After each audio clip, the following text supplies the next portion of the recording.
Chapter 887. Wuming had been in Hakata for a while and had seen existences with 3 to 7 digit. Although White Yiksha had fallen from 2 digits to 4 digits because he had converted to Buddhism, Wuming had a rough understanding of the strength of 2 digits after fighting with Az Dakaha. After all, Az Dakaha, who had the black soil root, could no longer be in 3 digit. He had almost displayed the strength of 2 digits, but Az Dakaha's essence was still in 3 digit. However, Wuming had never heard of or seen the existence of a single digit. In the ancient books in No Name's underground library, Wuming had not found any content related to a single digit. Therefore, Wuming could not help but be curious about a single digit. Actually, from 3 digits onward, you can't divide them according to strength. You have to look at your own spirit lattice. Logically speaking, below 3 digits, you had to look at your spirit lattice to divide them. However, spirit lattice below 3 digits did not have an overwhelming effect on strength. Therefore, from 3 digits onward, you had to divide them according to strength. If your spirit lattice reached 2 digits, your strength would naturally be in 2 digit. Of course, there were those without spirit lattice. At that time, you could only look at your own strength. For example, 16 Knight's essence was human. In addition, there were no traces of spirit lattice on 16 Knight's body. Logically speaking, 16 Knights should be in the 7 digit. However, 16 Knights had an inhumanly strong physique. This allowed 16 Knights' strength to be in the 4 digit. Therefore, 16 Knights' strength was in the 4 digit. However, for an ordinary human to have the strength of 4 digits, 16 Knight's body probably had some hidden power that he had not figured out. In any case, that was what Wuming believed. After that, let's take a look at Az Dakaha. If a million gods surrounded Az Dakaha and Az Dakaha activated Avesta to copy the strength of the million gods into himself, Az Dakaha's strength would instantly reach 2 digit. However, under normal circumstances, Az Dakaha's spirit lattice would still be in the 3 digits. Therefore, Az Dakaha's strength in Hakata was a 3-digit demon king who would not cower in the face of a 2-digit enemy. In short, not having a spirit lattice did not mean that one was weak. However, the stronger the spirit lattice, the stronger one was. As for the single digit you mentioned, there is none. With this foreshadowing, White Yiksha's answer to Wuming was much easier. None. Wuming was stunned. I can't say that there aren't any. 1-digit numbers do exist, but they're no longer creatures with self-awareness. They're things like laws. Since 1-digit numbers were something similar to laws, in that case, Hakata's strongest combat power is only in the 2 digits, right? Wuming deduced. You are not stupid. However, Hakata's 2-digit numbers are very rare. There are only 17 in total. As for the 2-digit level, do you know Shakyamuni? That bald donkey belongs to the 2-digit category. This made Wuming come to a realization. It turned out that there were only 17 2-digit numbers in Boxting. It was indeed as rare as phoenix feathers and Qilin horns. However, if the founder of the world's 3 major religions like Shakyamuni had a 2-digit number, then the main gods of other myths and religions' founders would probably have a 3-digit number. After all, there were only 17 2-digit numbers. However, Hakata had 100 god groups.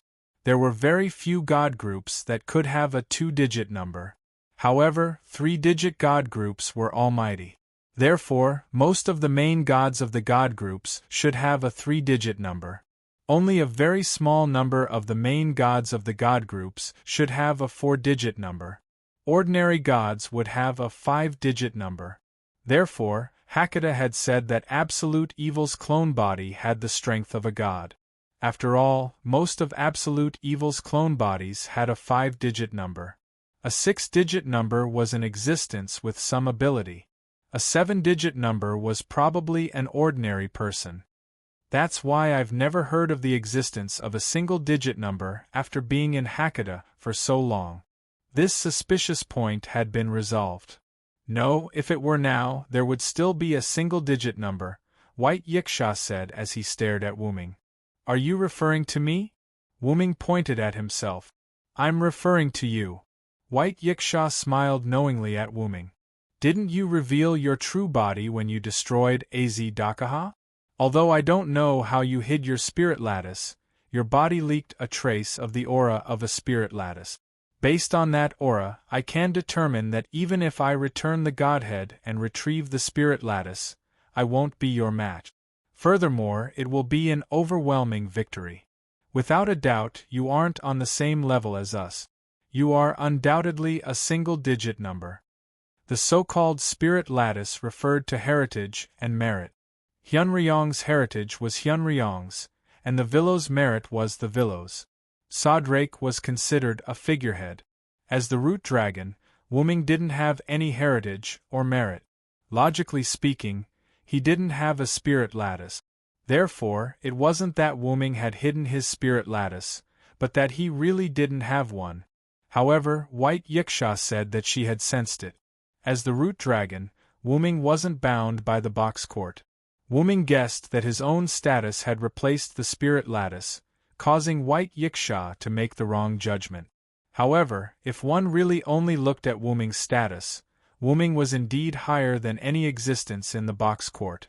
At this moment, Wu Ming was an existence that was only one step away from entering the adult stage. Although he had not taken this crucial step, Wu Ming would definitely not be in the double digits now. After all, his hypostasis had been liberated to the maximum. In that case, he would definitely be in the single digit. However, you are much weaker than the root dragon I first encountered. Even so, I can determine that you aren't a two-digit number, but an existence higher than that. As a former two-digit number, White Yiksha's judgment was definitely correct. Although it was unbelievable, it was completely confirmed that Wu Ming was a one-digit number. After that, did you not see the root dragon again? Wu Ming asked again. The next time I saw you was you. Speaking of which, when I saw your true body previously, I couldn't recall it because it was too long ago. However, I kept feeling that it was déjà vu. Fortunately, I'm not that old. I still remember. White Yiksha opened her fan and waved it twice proudly. Then let's end it here. Since White Yiksha had nothing else to say, it was time to end it. No name, I will use my methods to take care of them in secret, but I still have to ask you to take care of them. Wu Ming's secret care was not as effective as White Yiksha's, the local snake's, care on the surface. You don't have to worry about this. Just based on the fact that you defeated absolute evil and No Name's performance during this period of time, No Name can be raised by a single digit to 6-digit. Furthermore, I'm prepared to give No Name the authority of a region ruler. The community's hierarchy was related to the entire community. It wasn't something that could be promoted just because one person made a significant contribution. However, 16 knights and the others had indeed contributed a lot to No Name during this period of time after coming to the box court. Just the matter of defeating absolute evil's avatar was enough. Their strength had also been recognized by the lower 6 or 7 digit. With Wu Ming's defeat of absolute evil as an opportunity, No Name would have no problem rising to 6 digits. As for the region ruler, there was no need to mention it. No Name was originally a region ruler, and now it had the strength. White Yiksha was just returning it to its rightful owner. Then I'll leave it to you. Chapter 888. After bidding farewell to White Yiksha, Wu Ming returned to No Name in the East District. After all, even if he wanted to leave, he had to at least let his companions know. What was rare was that Wu Ming did not directly use the teleportation gate to enter No Name. Instead, he used the teleportation gate to arrive at a place that was still some distance away from No Name. Wu Ming was prepared to walk into No Name on foot, treating it as an experience. After all, I don't know when I'll be back again.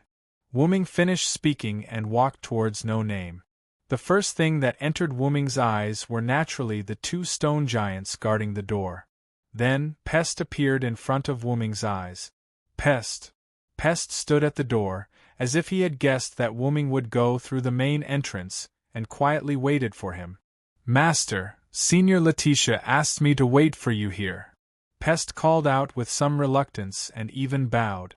However, due to Wuming's abuse of power, Pest did not dare to be rude. He had always listened to Wuming and the others in No Name. As expected, he guessed it in the end. Wuming revealed a half-helpless and half-happy smile. He was helpless that his actions had been guessed. It was really contradictory that his companions could guess his actions. "Let's go, Pest." Wuming did not say anything else. Since that was the case, the others in No Name probably knew that Wuming was preparing to leave. After all, Wuming had come to the box court to find his body. Since he had already found it, there was no need for Wuming to continue staying. "Master, are you leaving?" Although Wuming knew that Pest definitely knew about this, Pest's bluntness still surprised Wuming. "That's right. Speaking of which, who guessed that I was leaving first?" Wuming also asked without mincing his words. 16 knights in reverse. Pest had no intention of hiding anything and went straight to the point. It had to be said that the two of them were indeed a master-servant duo. They were really straightforward. Upon hearing Pest's reply, Wuming thought to himself, as expected. In the current No Name, other than Wuming, only 16 knights had such a brain. However, Wuming knew that he was going to leave soon, so he didn't care about this. "Forget it, I'll do as you wish today." After that, Pest didn't say anything. He just obediently led the way for Wuming. "Speaking of which, did they hold a banquet? It doesn't look like he's in the house, and he even asked you to lead the way." It was obvious that Pest wasn't leading Wuming in the direction of the house. Instead, the two of them were circling around No Name's house. It looked like they were heading towards the back of the house. "Yes, Senior Letitia and the others have prepared a banquet for Master. Firstly, it's to celebrate Master defeating absolute evil. Secondly, it's to bid Master farewell." Wuming nodded silently. If that was the case, the entire No Name would be present. It was no wonder that it wasn't in the house. After all, even if No Name didn't have many members, there were still more than 100 of them. Most importantly, most of them were children. Compared to holding a banquet in the house, it was more comfortable to hold it in the open air. It could be said that they were considerate of the children. Wuming turned his gaze and saw Pest's frail, childlike figure. Although Pest was the Demon King, he was only pushed to the front by the 80 million wraiths who died from the Black Death as their representative and sat on the Demon King's throne. To be honest, Pest was just a child. "Pest, have you mastered 4-digit strength recently?" Wuming's tone was like an elder caring for a junior. Hearing Wuming's words, Pest froze for a moment and his footsteps slowed. But shortly after, Pest regained his composure and continued walking forward. "Are you wondering why I care about you?" Wuming, who saw through Pest's thoughts, asked again. "Yes." Pest, who was walking in front of Wuming, nodded and replied softly. "Thinking about it, it's not strange at all. You're my servant, so of course I care about you." Little did he know that Wuming's words could easily cause misunderstandings. Although Pest wouldn't misunderstand, these words were still jarring to Pest's ears. Pest stopped in his tracks and spoke with a heavy tone. "But I'm only a slave of the master of No Name." Pest didn't care about Wuming's identity and began to throw caution to the wind. After all, she was the Demon King who was defeated by Wuming. She was a defeated Demon King who belonged to No Name. To be honest, although there was a saying that a defeated Demon King would be included in the community of the person who defeated them, this rule wasn't mandatory. If the community didn't need it, they could reject it. From Pest's point of view, the reason she was included in No Name was because No Name currently lacked combat power. If that wasn't the case, what awaited Pest would be death. Now that the community lacked manpower, Pest was included, so she was no different from a slave of no name. Previously, when Wuming was talking about his experiences in the Northern District in the chat room, although Pest was present, she didn't speak. She only listened quietly as if she didn't have the right to speak. In the end, it was because of this reason. However, this was Pest's personal opinion. In fact, no one in No Name thought of Pest as a slave. Not even the slightest bit. Since she was part of the community, everyone was a family. Back then, Letitia joined No Name because she was defeated by the main force of the previous generation of No Name. Now, Letitia was completely integrated into No Name. She didn't look like a slave at all. Instead, Black Rabbit treated her intimately and even called Letitia Senior. First of all, we don't mean to treat you as a slave. That's just what you think. Wuming used his status as Pest's master to walk to Pest's side and rub Pest's little head with his large hand, as if telling Pest not to think too much. No one in No Name has ever ordered you around, right? And I didn't give you any unreasonable orders. Moreover, Wuming didn't give Pest many orders. Ever since he summoned Pest, Wuming had been running around outside and didn't see Pest much. You have to work hard to communicate with the others in the community, Pest. However, Pest didn't seem to care. I don't think I can communicate with the people of the community who killed my companions and enslaved me. That was true, but Pest was still a child. In this regard, Wuming could only sigh silently.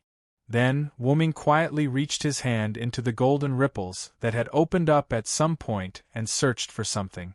Then, Wuming placed the item in front of Pest. Here. Chapter 889. What appeared in front of Pester was a bunch of cotton candy. Pester was stunned when she saw the cotton candy. This reminded her of the first time she met Wuming. At that time, Wuming had also bought cotton candy for her. She had to admit that the cotton candy was quite sweet. Let's not talk about how you are with the others for now. We have to get closer to each other. This cotton candy was bought by Wuming the last time. It was kept fresh by magic, so it had been left in Wuming's space. However, Pester didn't take it and turned her head to the side. Also, about your companions, if you use the method I used to summon you, they will definitely respond. However, when Wuming finished speaking, Pester was clearly stunned. You need a holy relic, right? I don't have their holy relic, Pester said in a fit of pique. La Ting's case wasn't too bad. The flute she used was left behind, but it had been confiscated by White Yiksha. It was difficult to find it back. As for Wei Shi, he really didn't leave anything behind after disappearing. You should have seen how powerful your master is, right? Even without the holy relic, I can still find them. This is the agreement between you and your master. Trust me. To put it simply, Wuming was prepared to use the Great Origin to continue cheating. As someone who had seen Wuming's main body the moment they formed the contract, Pester naturally understood that Wuming was special. Since it was a promise made by such a person, it definitely wouldn't be a lie. However, Pester still seemed to be a little hesitant. She moved her small hand and wanted to grab the cotton candy in front of her, but she couldn't make up her mind. Take it. Wuming grabbed Pester's hand and placed the cotton candy stick in her hand. If you need anything in the future, just tell your master. I'm your master. Although Pest was summoned as an avenger, it didn't mean that he had revenge in his heart. It was just that the avenger job was most suitable for him. After Wuming finished speaking, he didn't care about Pest's reaction. He held Pest's hand, which was still holding the cotton candy, and headed towards their destination. At this moment, Pest felt his heart warming up a little. Pester raised his head slightly and looked at Wuming. He started to think that his master wasn't that bad after all. One more thing. You have to build a good relationship with the other members of the community. Don't keep a straight face all the time, got it? Wuming was like a long-winded father, constantly reminding Pest. But Pest couldn't refute that. I got it. The favorability points that he had just added dropped instantly. Before this, Pest was ready to go all out. Even if Pester angered Wooming with her words and Wooming wanted to kill her, it didn't matter. But now, her words were restricted. In addition, Wooming was Pest's master. In short, Pest couldn't raise his head in front of Wooming now. However, when Wooming saw Pest's helpless expression, Wooming also felt helpless. Forget it. Let's take it slow. After all, Rome wasn't built in a day. He didn't want to force Pest. As long as there was change, it didn't matter if it took a long time. However, just as Wooming and Pest were chatting, the two had already arrived at their destination. As everyone knew, as the largest community in the Lower East District, No Name's land was very vast. Behind No Name's castle-shaped building, there was a large open space. No one knew what it was for, but it was very spacious. At this moment, dozens of tables were placed on the originally spacious ground. The tables were covered with a not-so-fancy tablecloth. Plates of different shapes and sizes were placed on the tablecloth, and on the plates were various delicacies from the boxcourt world. "Did you rob someone?" Wooming couldn't help but shout when he saw this scene. After all, there were so many sumptuous delicacies. Whether it was the appearance, color, or even the aroma that Wooming smelled, it all represented the value of these delicacies. "How could it be a robbery, Mr. Villo? Everyone bought these from a high-class restaurant together." Black Rabbit's very recognizable voice came from behind Wooming. Wooming turned his head. More than 100 people stood not far behind Wooming. Without a doubt, after seeing Wooming arrive, they secretly came out from the nearby building. Although Wooming used his psychic ability to detect them, he had to pretend that he didn't know. Among the community members, most of the children were lined up like bushes. Compared to these children, Black Rabbit, 16 Knights, and the others clearly had the advantage of height. Even Letitia in her lowly form was half a head taller than these children. Perhaps only Ren and Pest were as tall as these children of the community. "Oh, Pest is actually holding hands with the Villo." Jiu and Asaka looked at Pest, who was holding hands with Wooming, as if he didn't care about the situation. "There's a situation," Haruai Hiroyuki, who was holding the three-furred cat, said simply, but the gossipy look in his eyes proved that this guy and Jiu and Asaka were both problematic children. Hearing this, Pest also reacted. He immediately shook off Wooming's hand and shrunk to the side. "I think the two of you have nothing better to do." Wooming looked at Jiu-en Asaka and Haruai Hiroyuki as if he had already given up. The heavens took pity on him. He really didn't have any messy thoughts about Pest, but being ridiculed by others really made Wooming a little unhappy. Wooming stopped looking at Jiu-en Asaka and Haruai Hiroyuki and looked at Ren and Black Rabbit. "Since I'm already here, don't let the children stand there like idiots. Hurry up and eat." After all, they were supposed to celebrate and send off Wooming, so they had to let Wooming speak first. Otherwise, they would have already started eating. They didn't need to wait for Wooming.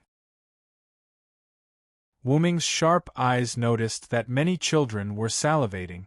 They hadn't eaten such good food in the past 3 years. It was the same even 3 years ago.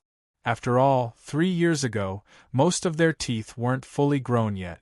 Naturally, they couldn't eat such delicious food.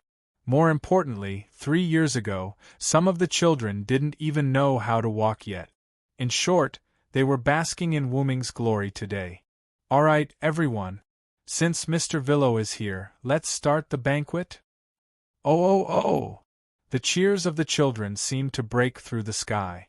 This made Wooming feel a little deafened. Sure enough, the children were hot-blooded and their voices were loud.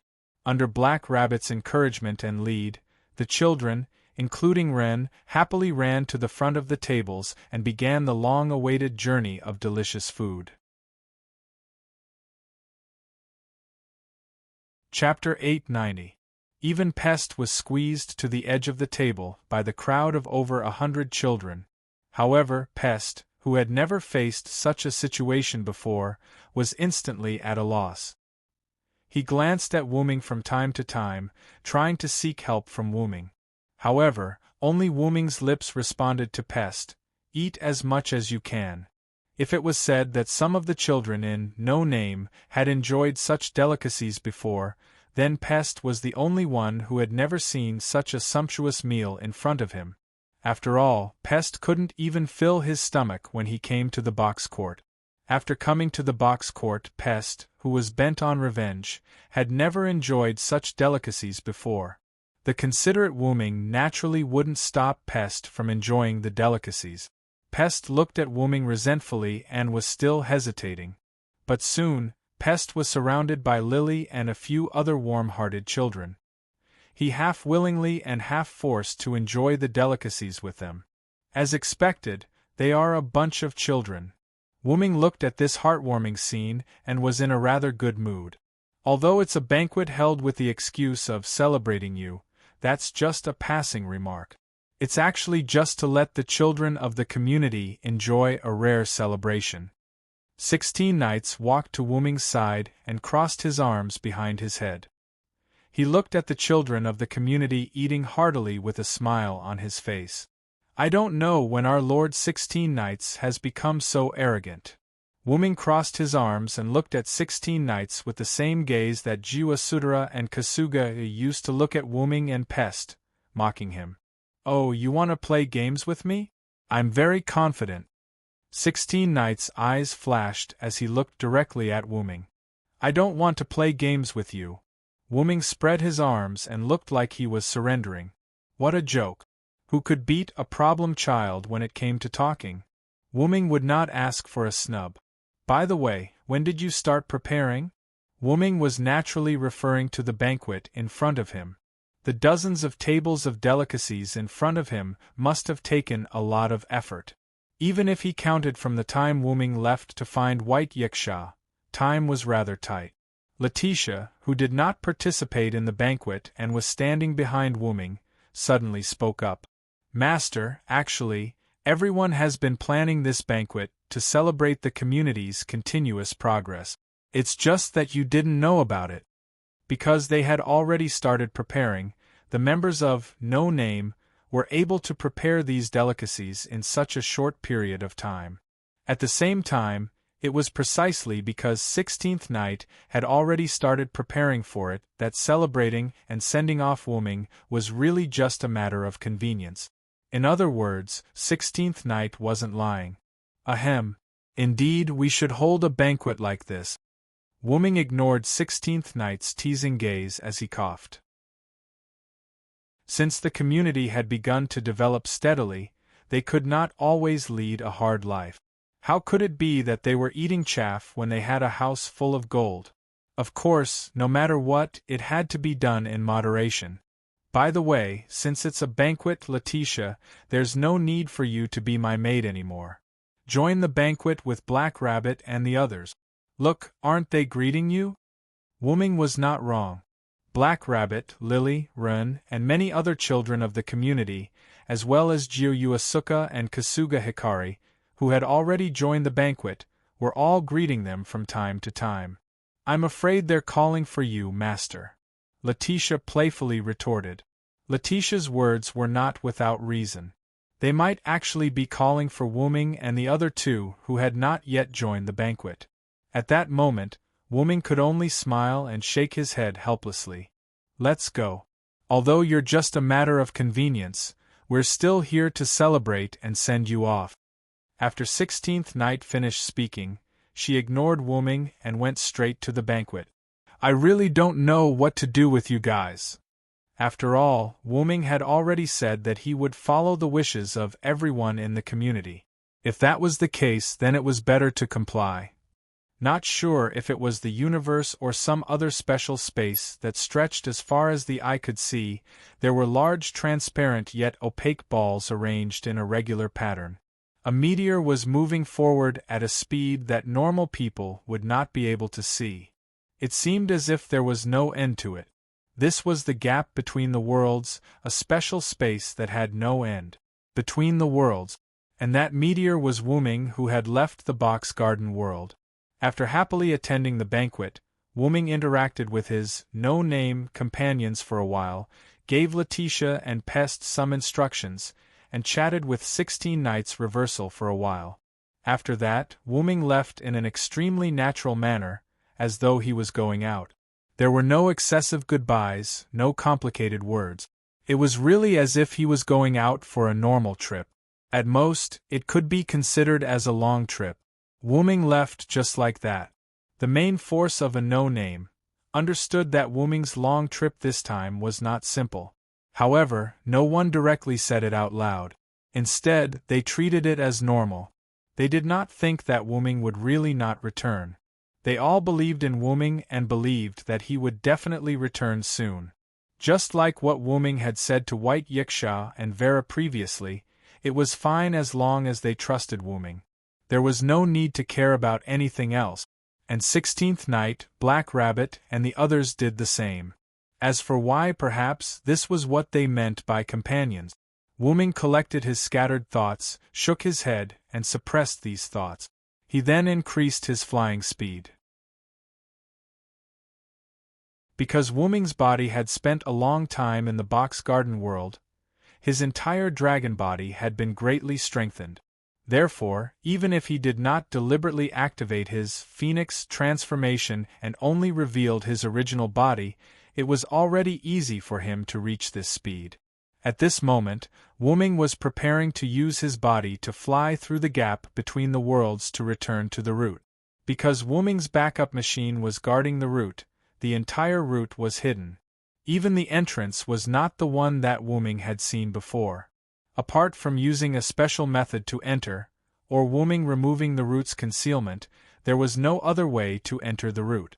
However, Wuming's backup machine inside the route was like a lighthouse that guided Wuming through the fog at night. Wuming only needed to rely on his senses to constantly move forward, and he would be able to reach the route. For example, Wuming did not know what was going on. All he saw was the scenery around him blurring, and Wuming had returned to the route. Chapter 891. It felt as though he had fallen into an environment, but Wuming knew that it was just a special way for Wuming to enter the route through his backup machine. The route was still the same universe, and there were not many changes. On the platform at the center of the route, a white dragon that was smaller than Wuming's curled up body and spread its wings. It lay there quietly as though it was asleep, but at the same time, it looked like it had lost its life. In short, it was quite contradictory. That was Wuming's backup machine. It wasn't wrong to say that it was alive, but it wasn't wrong to say that it wasn't alive either. If you really had to name it, it was a mechanical life form mixed with magic. Like a swallow returning to its nest, Wuming flew to the platform naturally. The small platform automatically expanded a little after Wuming flew over, just enough to accommodate Wuming and his backup machine. Even so, the space around them did not change at all, as though it was infinite space. That was not wrong. After all, this was the route, and there was no concept of size in the space inside. Not to mention space, there was not even the concept of time. It was just like the route of the M-shaped moon, where everything was chaotic. The route was essentially the same. Apart from Wuming and the route Black Mud, which was born from the route, no one could walk out of the route alive after entering. After landing on the platform, Wuming had no intention of putting away his backup machine. He continued to let the backup machine act as the host and take control of the route. After all, Wuming would have to leave again soon. Although it doesn't feel real, I've become a lot stronger. Looking at the backup machine next to him, Wuming could feel that his body had indeed grown a lot in size at such a close distance. Compared to the backup machine in the route, Wuming was now many times bigger. Wuming even felt like the backup machine beside him was a figurine. Although Wuming's body could freely expand or shrink, the size of his body in the realm of worlds was something that Wuming subconsciously controlled. In other words, Wuming's current size was what Wuming subconsciously thought was appropriate. This meant that Wuming's strength had also increased by leaps and bounds. After confirming the increase in his strength once again, Wu-ming made up his mind. It was time to find trouble with Gidia. But before that, Wu-ming had to act on the promise he made in the box world. He had to help Pest summon Wesley and Latine, punish the person behind Galgi's words, and finally, and most importantly, the problem of absolute evil in the box world. However, Wu-ming didn't intend to let himself handle these matters. Wu-ming was going to let Collis help Wu-ming with these matters. It wasn't that Wu-ming was lazy. Collis could totally do it, and the results might be several times better than Wu-ming's. Collis's brain alone was hundreds of millions of times faster than a human computer. In addition, Collis was a product of the mysterious realm, so her efficiency was many times higher than Wu-ming's. She could do these things with half the effort. That was why Wu-ming had the idea of letting Collis do it for him. When Collis and Wu-ming's bodies were lost in the box world, Wu-ming was troubled by certain things. Now, he had finally found Collis. If everything was left to Collis, what would Wu-ming do? Wu-ming was naturally going to make a trip to the seventh singularity. As early as when Wu-ming obtained his dependent avatar, he could already multitask. In other words, even if his consciousness stayed in the root, he could still control the spirit base avatar to go to the singularity in real time. It was just that Wu-ming didn't like to do it. Wu-ming felt that it was a little perfunctory.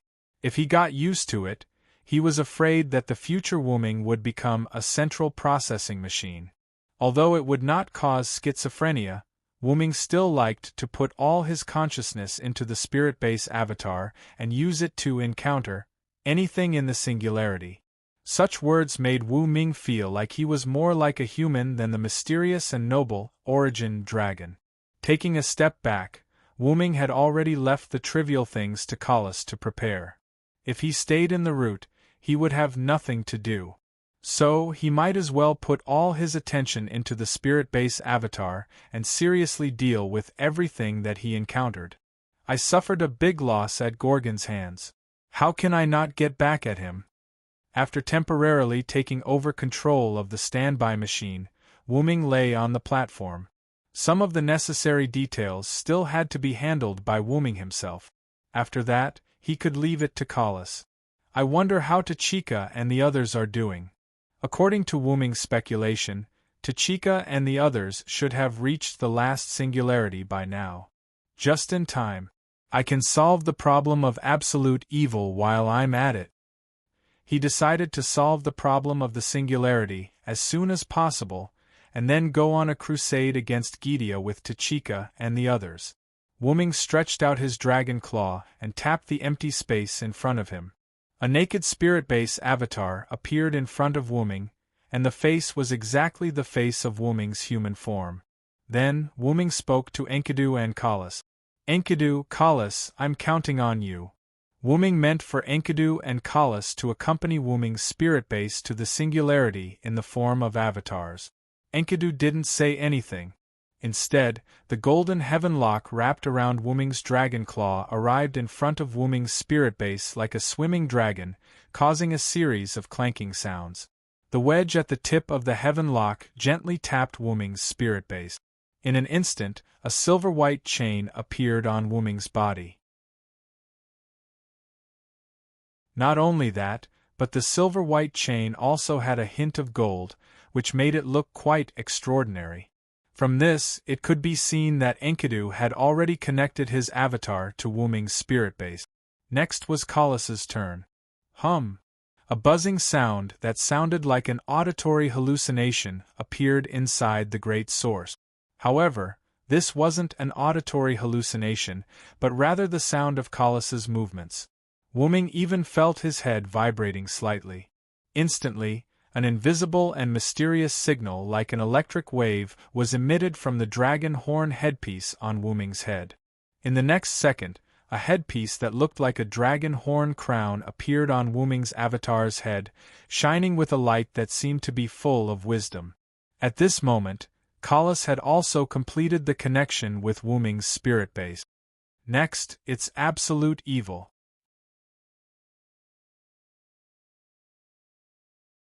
Chapter 892. With that, Wuming waved his hand, and Dakaha's three-headed dragon body appeared in the center of Wuming's dragon claw. Wuming tapped Dakaha's body lightly, and for some unknown reason, Dakaha's body instantly disintegrated into mysterious particles, and all of them were absorbed into the newly created spirit base by Wuming.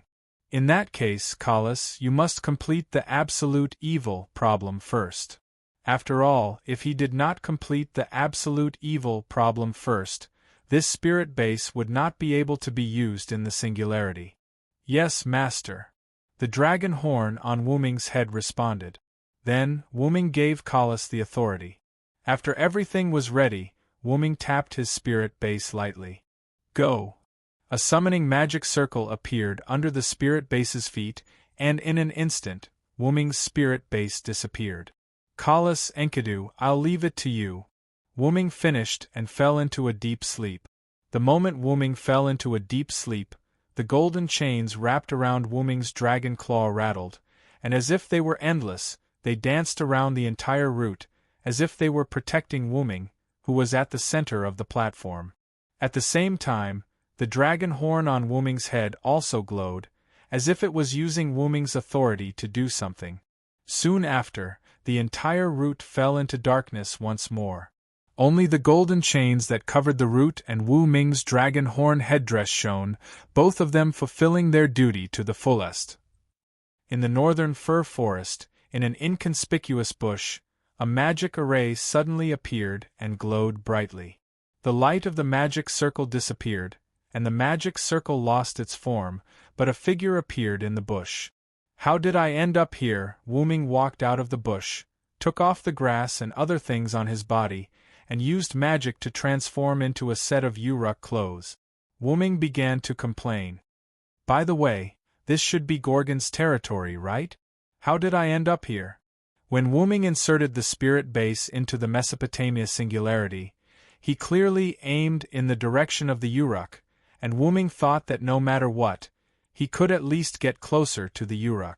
But instead of getting close to the Uruk, he ended up near the enemy's base. Although Gorgon said that she would not come out of her temple before she recovered, if Wuming, who once heavily injured her, appeared in front of Gorgon's gate again, she might not be able to resist the urge to come out and beat him. In any case, I should leave this place first. As for the idea of taking advantage of this opportunity to kill Gorgon, Wuming had considered it before, but the real enemy was probably not Gorgon. Wuming thought of the dream he had the night when he left the Quetzalcoatl's territory. At that time, Wuming only sensed that there was a stronger enemy behind all this, and according to his discussion with Gilgamesh and Merlin, that existence was probably the real Tiamat. He did not know what effect eliminating Gorgon would have on Tiamat. If it could weaken Tiamat, it would be best, but if Gorgon's death caused Tiamat to appear in person, it would be really bad. Kalas hadn't dealt with the absolute evil issue yet, and Wuming's current spiritual base was temporarily no match for Tiamat, so he had to wait for a while. Then, according to his own judgment, Wuming began to move in the direction of the Uruk. In order to avoid encountering magical beasts that might exist in the fir forest, Wuming did not choose to directly pass through the fir forest. Instead, he chose to detour to the highlands in the southwest, preparing to return to the Uruk from there. Even if it was a magical beast, it was impossible to run to such a desolate place. That was why Wu Ming chose this place. Standing on a bare mountainous platform, Wu Ming couldn't help but complain. If the magical beasts can detour from the mountainous area, perhaps the Uruk will be doomed. But that was impossible. Gorgon alone couldn't produce a large number of magical beasts with the ability to fly or travel in the highlands. Besides, if it could, perhaps Gorgon would have done so long ago, and there would be no need for it to fight to the death with the humans on the magical beasts' front. Could it be that Gorgon was waiting for something? In Wuming's opinion, this was too unrealistic, and as a non-human servant, Wuming naturally heard it clearly. Snore! As the growl got closer, Wuming scanned his surroundings. Wu-Ming was standing on a small platform, but even if it was a platform, it was still a highland. Therefore, if there were creatures walking from a low place to a high place, Wu-Ming wouldn't be able to see those creatures with his eyes because of the wide platform. And if those creatures spread to surround them, not to mention ordinary people, even the slightly weaker servants could only wait for death. That's right, Wu-Ming was surrounded. Wu-Ming's mental power clearly transmitted the images of the creatures that were constantly spreading to Wu-Ming's mind. They were some red-haired magical beasts that were more than 2 meters tall and looked like hyenas. Ulidim, eh? Silent's eyes shone with a bright light. The last time he came to this singularity, Wu-Ming saw a magical beast called Ulidim produced by Gorgon, but they seemed to be a lot bigger than the last time I saw them. As mentioned before, these Ulidim were more than 2 meters tall. Roughly speaking, they were more than 2.5 meters tall, close to 3 meters tall. The Ulidim that Wu-Ming saw last time weren't that big, at most, they were more than 2 meters tall. As a result, these Ulidim that appeared in front of Wu-Ming were close to 3 meters tall. I'm afraid that Gorgon is really focused on healing his injuries. Otherwise, how could there be so many Ulidim? At present, only Gorgon didn't go out to heal his injuries and focused on producing enhanced magical beasts could explain why these Ulidim were so big. Are they treating me as prey? Wu-Ming couldn't help but scratch his head. They should be able to realize that Wu-Ming wasn't a human, or they couldn't see the difference in strength between the two sides.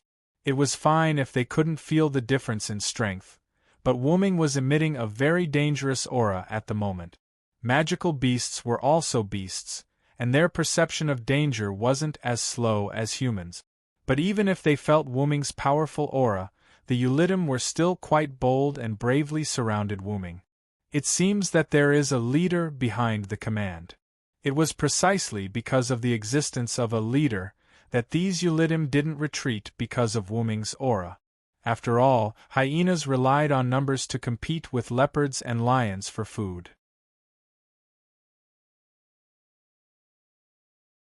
Chapter 893.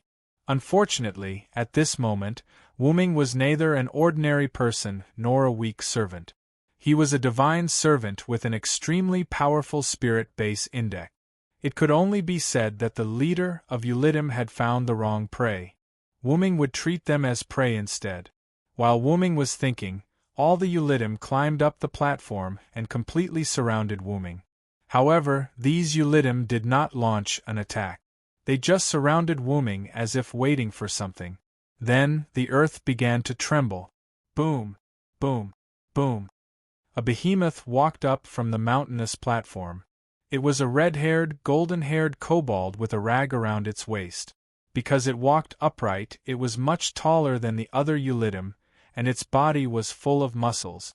Compared to Wu-Ming, it was like a small giant. Its head was the same as the head of the Ulidim, but this kobold's eyes were blood-red. There were no whites or eyeballs. They were completely blood-red, just like a berserker who had gone berserk from all the killing. The key point was that this kobold exuded a much stronger aura than the other Ulidim. It seemed that this kobold was the leader of these Ulidim. Roar! The kobold roared at Wu-Ming as if it was saying something, but ordinary people could not understand the language of the demonic beast. However, Wu-Ming unexpectedly understood. The kobold's general idea was more or less like this. I am Ulidim, one of the 11 sons of Tiamat. I am also a son of the Mother Goddess. Why do you betray the Mother Goddess, Lachum? This made Wu-Ming confused. How did he become Lachum? Although Wu-Ming did not know why the kobold called him Lachum, he understood one thing. The kobold walking upright in front of him was different from other mass-produced demonic beasts. It was probably the real Ulidim of the 11 sons of Tiamat. The original Ulidim alone was far more intimidating than the mass-produced Ulidim. If this Ulidim was converted into a servant, it was probably a god-level servant, and a very strong one. There were also levels in the god level. Take Absolute Evil's avatar for example. Absolute Evil's two-headed dragon avatar was mostly a 5-digit number, which was a god-level disaster. But first of all, anything above 5 digits was a god level. And if the Ulidim in front of Wuming was a god-level servant, it was at least a top-level god-level servant. Legend has it that the god Kingu led the 11 sons of Tiamat to fight against the Sumer gods.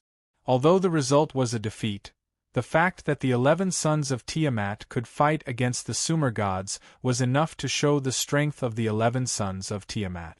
If such an existence interfered with the demonic beasts in the north wall, even if there were many servants on the front line, it would be quite difficult to resist. Not to mention that this guy seemed to be quite smart. As for why?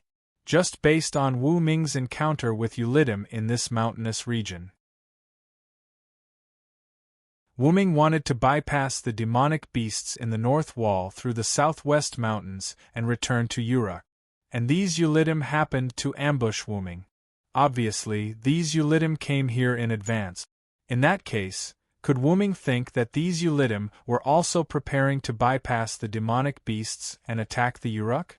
If it was really an irrational demonic beast, it wouldn't choose to go through the mountains. Only in the presence of this Ulidim, leader, would these Ulidim follow the leader into the mountains. Perhaps it accidentally found Wu Ming coming out of the fir forest, so the kobold Ulidim chose to ambush him. I don't care what Lachim you are. You just want to hunt me. After Wu Ming finished speaking, the kobold Ulidim showed a human-like smile, as if admitting that Wu Ming was right.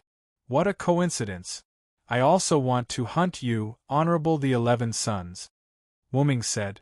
The distorted golden 7-headed snake staff emerged from the ripples beside him and fell into Wu Ming's palm.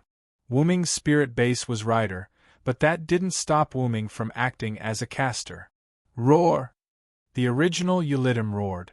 Along with Ulidim's roar, the other mass-produced Ulidim rushed toward Wu Ming. At that moment, it was as if a sea of red and yellow was about to devour Wu Ming. Wu Ming didn't panic. He tapped the 7-headed snake staff on the ground gently, and letter-like special runes covered the ground, which were trampled by the charging Ulidim. Crack!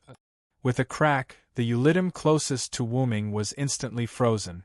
Although the ice was very thick, the frozen Ulidim could be seen clearly. For example, the frozen Ulidim closest to Wu Ming still had a ferocious expression on its face. It was simply lifelike. Whether it was the rippling hair due to running and jumping in the ice, or the unknown shredded flesh between its teeth, Wu Ming saw it all. Feeling the chill of the ice, some of the unfrozen Ulidim in the rear felt a little afraid and took 2 steps back. But because of the original Ulidim, they didn't dare to run away directly. Even if the minions are strengthened, they are still minions. Silent Wonder tapped the ground with his 7-headed snake staff once more, shattering the ice that sealed Ulidim. Ulidim and the rest of the ice turned into fine powder and scattered on the ground. The ground was covered in a layer of white, without a single trace of blood to be seen. This made the mass-produced Ulidim even more terrified. Some of them even turned around and ran away in fear. But in the next second, these mass-produced Ulidim were smashed into pieces by several other Ulidim that flew out of nowhere. Disgusting purplish-black blood splattered all over the ground, and indistinguishable broken limbs and flesh splattered everywhere. The remaining nerves made some of the flesh move twice, but it soon returned to normal. How cruel! Wu Ming narrowed his eyes and looked at the kobold Ulidim who had retracted its hand. He clearly saw that the kobold had casually grabbed a few Ulidim around it and threw them at the fleeing Ulidim.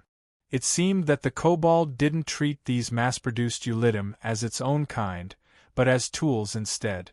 Roar!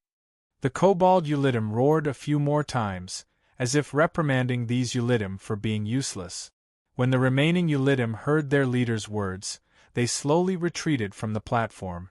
In an instant, only Wu Ming and the kobold were left on the platform.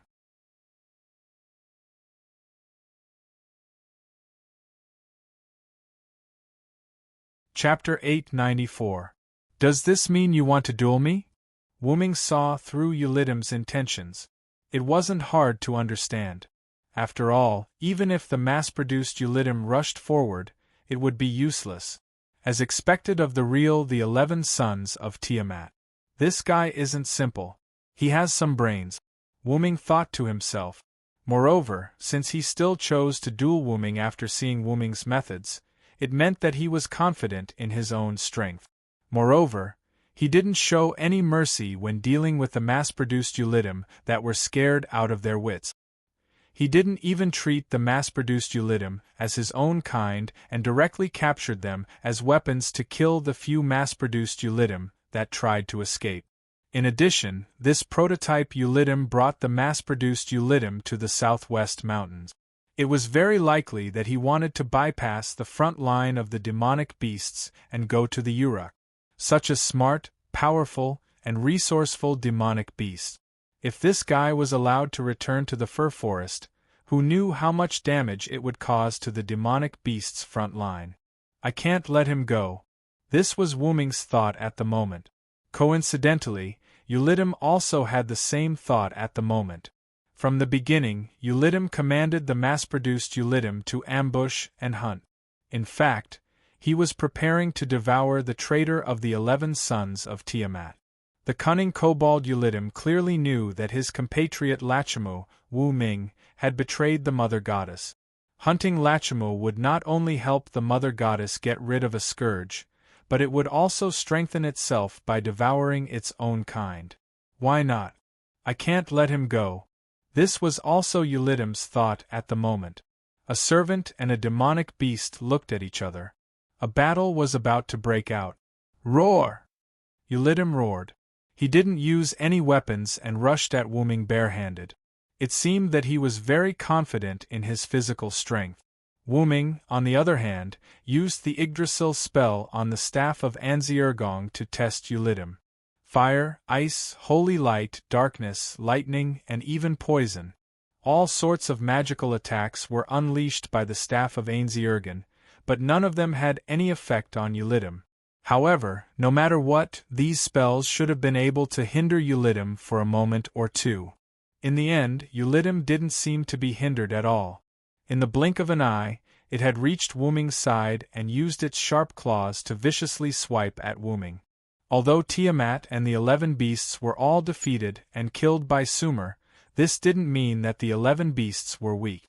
On the contrary, they were very strong. The 11 sons that Tiamat gave birth to did not possess the authority of a god because they were demonic beasts. They were only born as demonic beasts that far surpassed the Sumer gods in terms of physical strength. They perfectly matched the strength of the demonic beasts born by the gods of creation. The magic of the staff of Anzirgong had no effect on Yulidim, one of the 11 demonic beasts that could fight against the god. Wu-ming, who had guessed this result, used the substitute magic of the staff of Anzirgong to block Yulidim's claw attack. Then, Wu-ming put the staff of Anzirgong aside and let it float beside him. Then, he unhurriedly took out an ancient book from the golden ripples and opened it. It was the nameless spellbook that Wu-ming hadn't used for a long time. The nameless spellbook recorded all the magic related to Yggdrasil. Logically speaking, it should not have any offensive capabilities. The only reason the Shuayu Mansion's temple could use the power of the nameless spellbook to release magic was because the Shuayu Mansion was a silent temple. Therefore, he had a deep understanding of the useless Wu-ming of the nameless spellbook. As early as the root, Wu-ming had already transformed the nameless spellbook into a spellbook that could release the magic recorded in the book. If this was put in the lunar world, it would be the original spellbook of the original spellbook. In short, it was a super dangerous original spellbook. Since Wu-ming wanted to make a cameo appearance as caster, then he would definitely make a good cameo appearance. For example, he would use this spellbook. At the moment when Wu-ming took out the spellbook, Yulidim, who felt a sense of crisis, quickly retreated and took the initiative to open a distance from Wu-ming. As a magical beast, its beast instinct told it that if it rushed up, it was likely to be injured. It turned out that Ulydim's feeling was not wrong. A wind blade appeared around Wuming. It was a penetrating magic that could not be defended against, and its level was naturally the 10th order. Even if Ulydim's physical fitness was high, it would still be afraid when it encountered penetrating damage. "You're quite alert," Wuming smiled.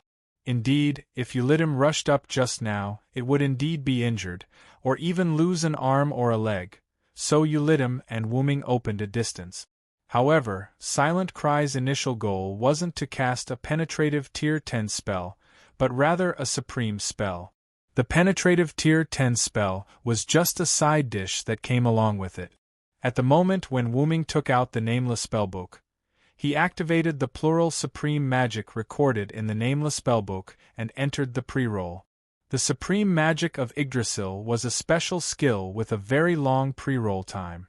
Generally, it was either an ambush in advance or using a Krypton item that could shorten the pre-roll time to achieve the effect of instant activation.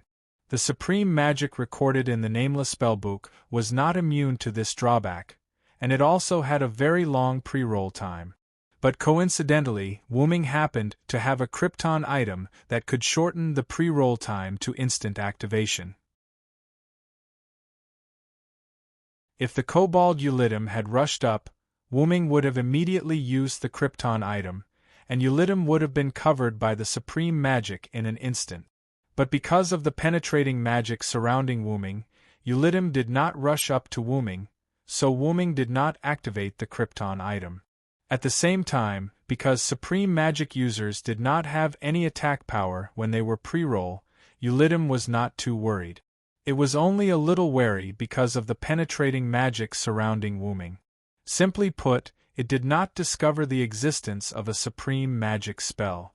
The reason why the 11 magical beasts could not defeat the gods of Sumer was because they did not have the authority of the gods. In the end, they were defeated and killed by the gods who had the authority of the god. And the plural supreme magic was comparable to the attack of the god's authority. What Ulydim did not know was that although it had opened a distance from Wuming, it was still within the range of the supreme magic spell. Simply put, Ulydim was already half a step into the kingdom of death. Bang!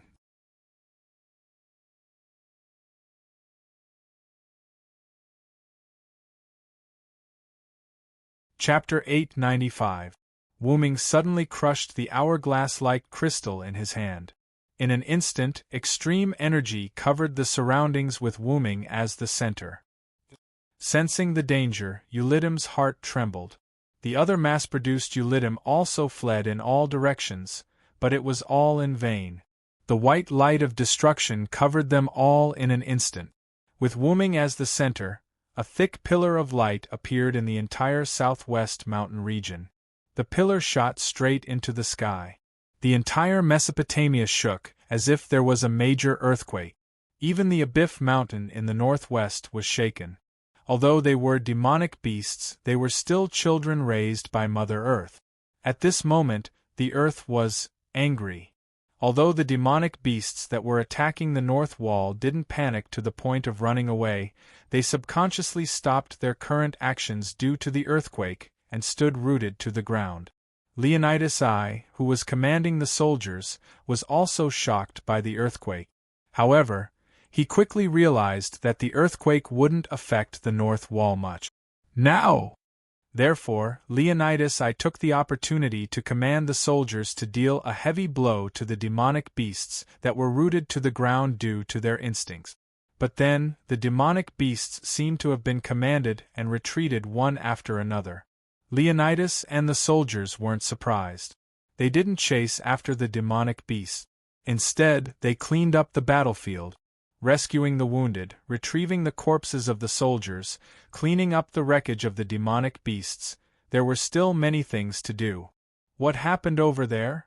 After that, Leonidas I looked in the direction of the pillar of light that was still continuing. Leonidas I shook his head silently.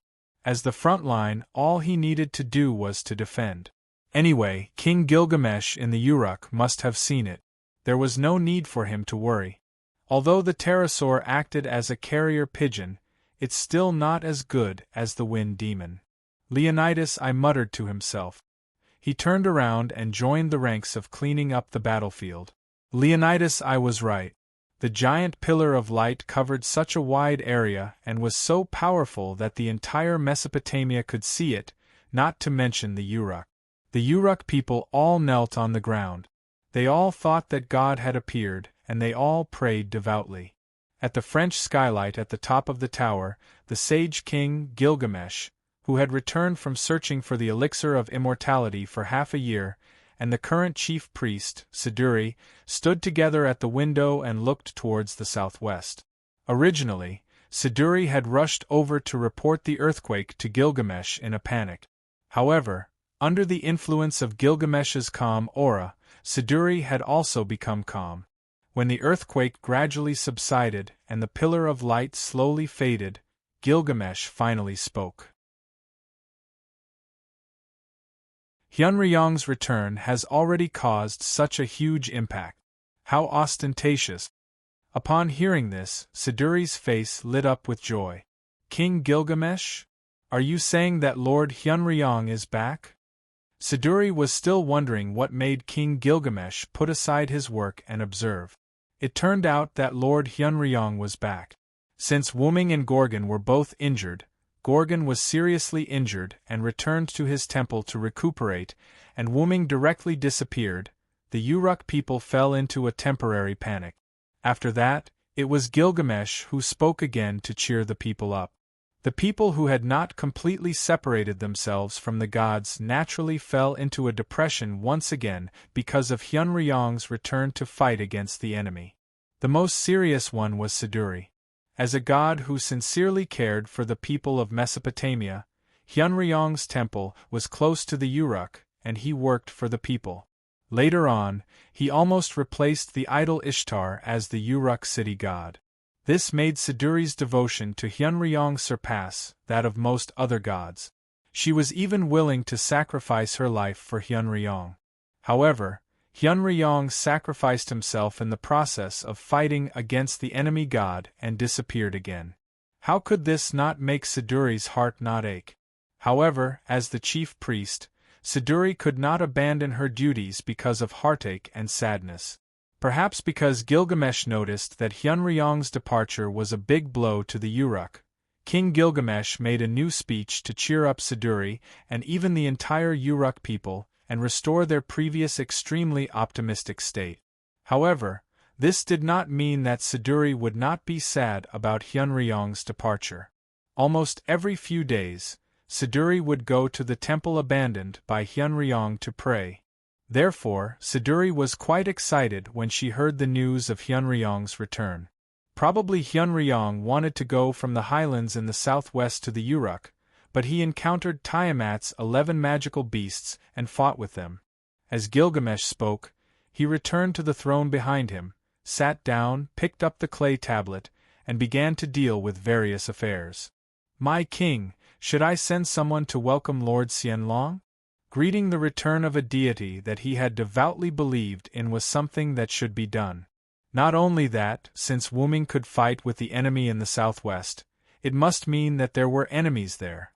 Since there were enemies, it was hard to guarantee that there would be reinforcements. In the current situation, if more than half of the 11 sons of Tiamat besieged Hyunryong, there would definitely be an accident. A lot of things had happened in the past 6 months. After Gorgon was seriously injured by Wuming's self-destruction, he had been holed up in his temple in the fir forest all day long. Because of the battle between Hyunryong and Gorgon, the magical beasts produced by Gorgon were basically affected, causing a lot of casualties. The north wall was not attacked for a long time. However, on a certain day 3 months later, a large number of magical beasts flocked to the north wall, and there were 11 magical beast commanders with strength comparable to gods. They called themselves the 11 sons of Tiamat, and the existence that looked like Enkidu was one of them. If King Gilgamesh did not summon many servants to assassinate the 11 commanders at the cost of sacrificing themselves to buy time for the north wall, perhaps the north wall would have been breached by now. Even if Gorgon himself came in person, he would definitely choose to retreat after receiving that attack. "Don't worry about Hyunryong," Gilgamesh said while constantly changing the clay tablet in his hand. One by one, he quickly corrected the instructions on the clay tablet. Gilgamesh saw the attack just now. That kind of attack was like the combination of multiple military noble phantoms. Even Gorgon would certainly be injured, let alone the magical beast. But Siduri still wanted to say something, but at this time, Gilgamesh put down the clay tablet in his hand and looked up as if he could not stand Siduri anymore. "Which servants are there in the south now?"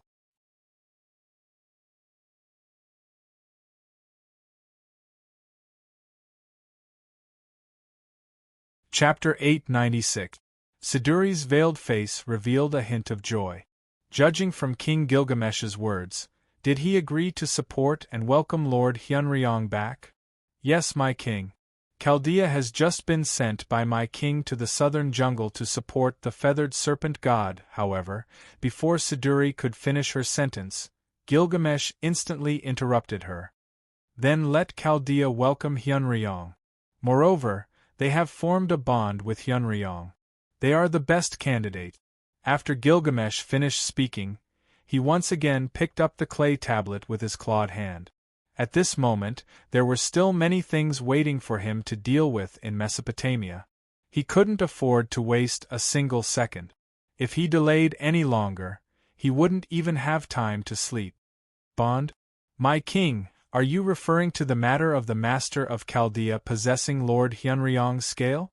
Siduri clearly remembered that when Merlin brought Chaldea and her party to the Uruk, when they approached the shrine of Hyunryong in the Uruk, the girl took out the scale because it was hot and was coincidentally discovered by Siduri. After seeing that the scale was connected to the shrine, Siduri reported the matter to King Gilgamesh.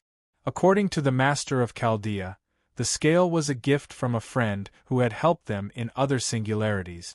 It was said that it would be useful in this singularity. Siduri still remembered King Gilgamesh's reaction at that time. After learning about this matter, King Gilgamesh did not seem to care. However, when he met the master of Chaldea, the first thing he asked was to see the hot dragon scale. He was obviously anxious, but he had to show a calm expression.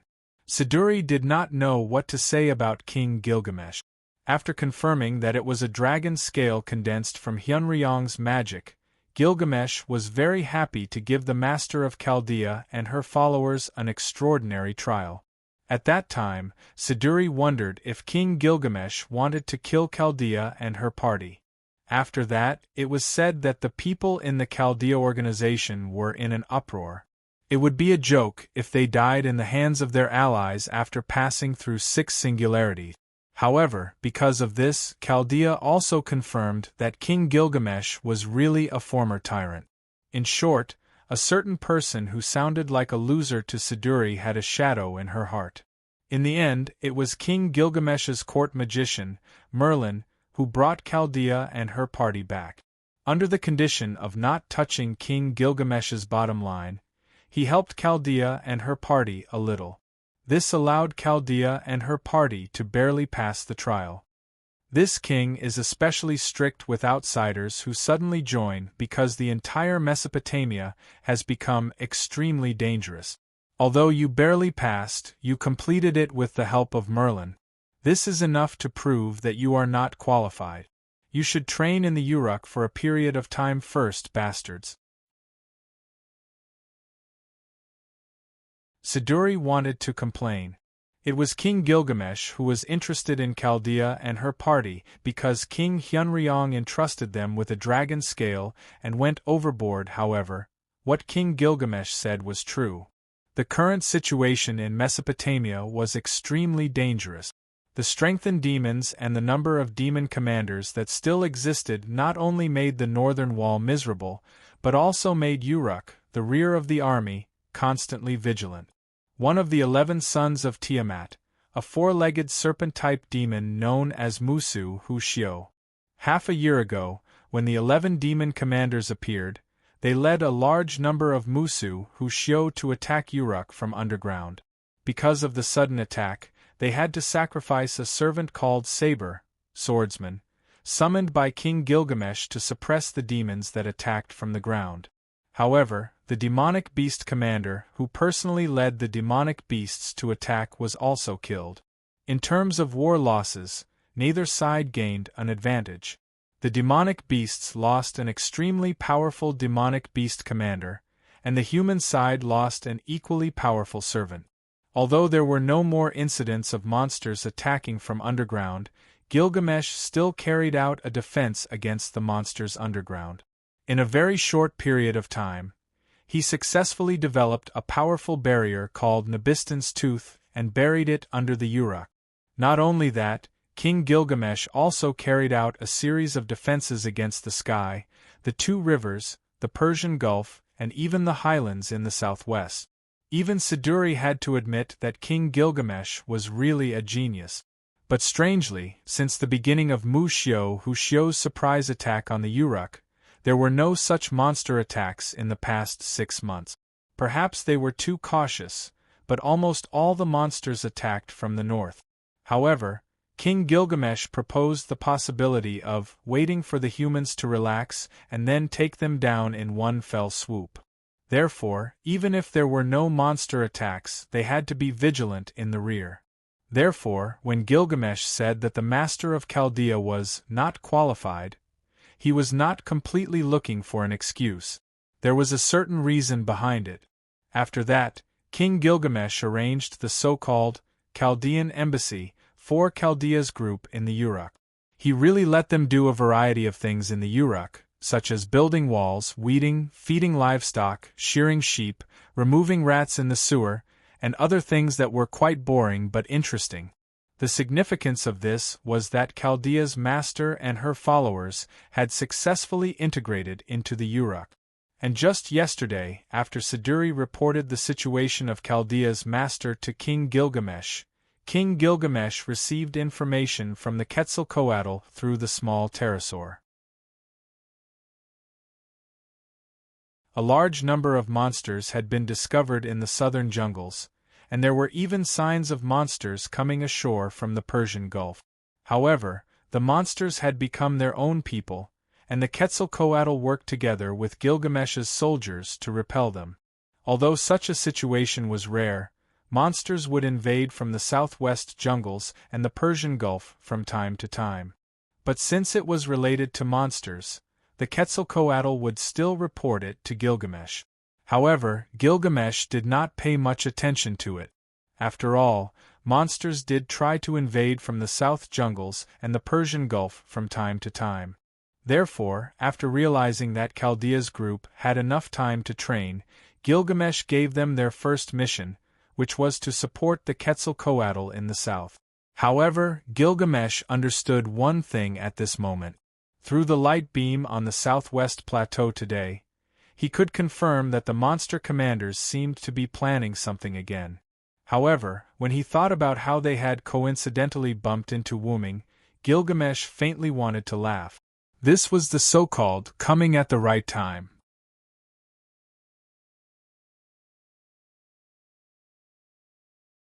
Chapter 897. Didn't Merlin and the servant he brought back also go with Chaldea's people?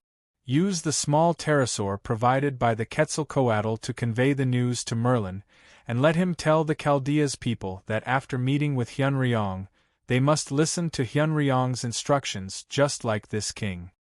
Although the Uruk also had carrier pigeons, ever since the Quetzalcoatl turned against them, the Uruk began to use the small communication pterosaur provided by the Quetzalcoatl.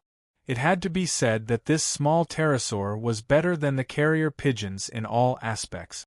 That's all. We'll talk about other things when Hyunryong returns to the Uruk.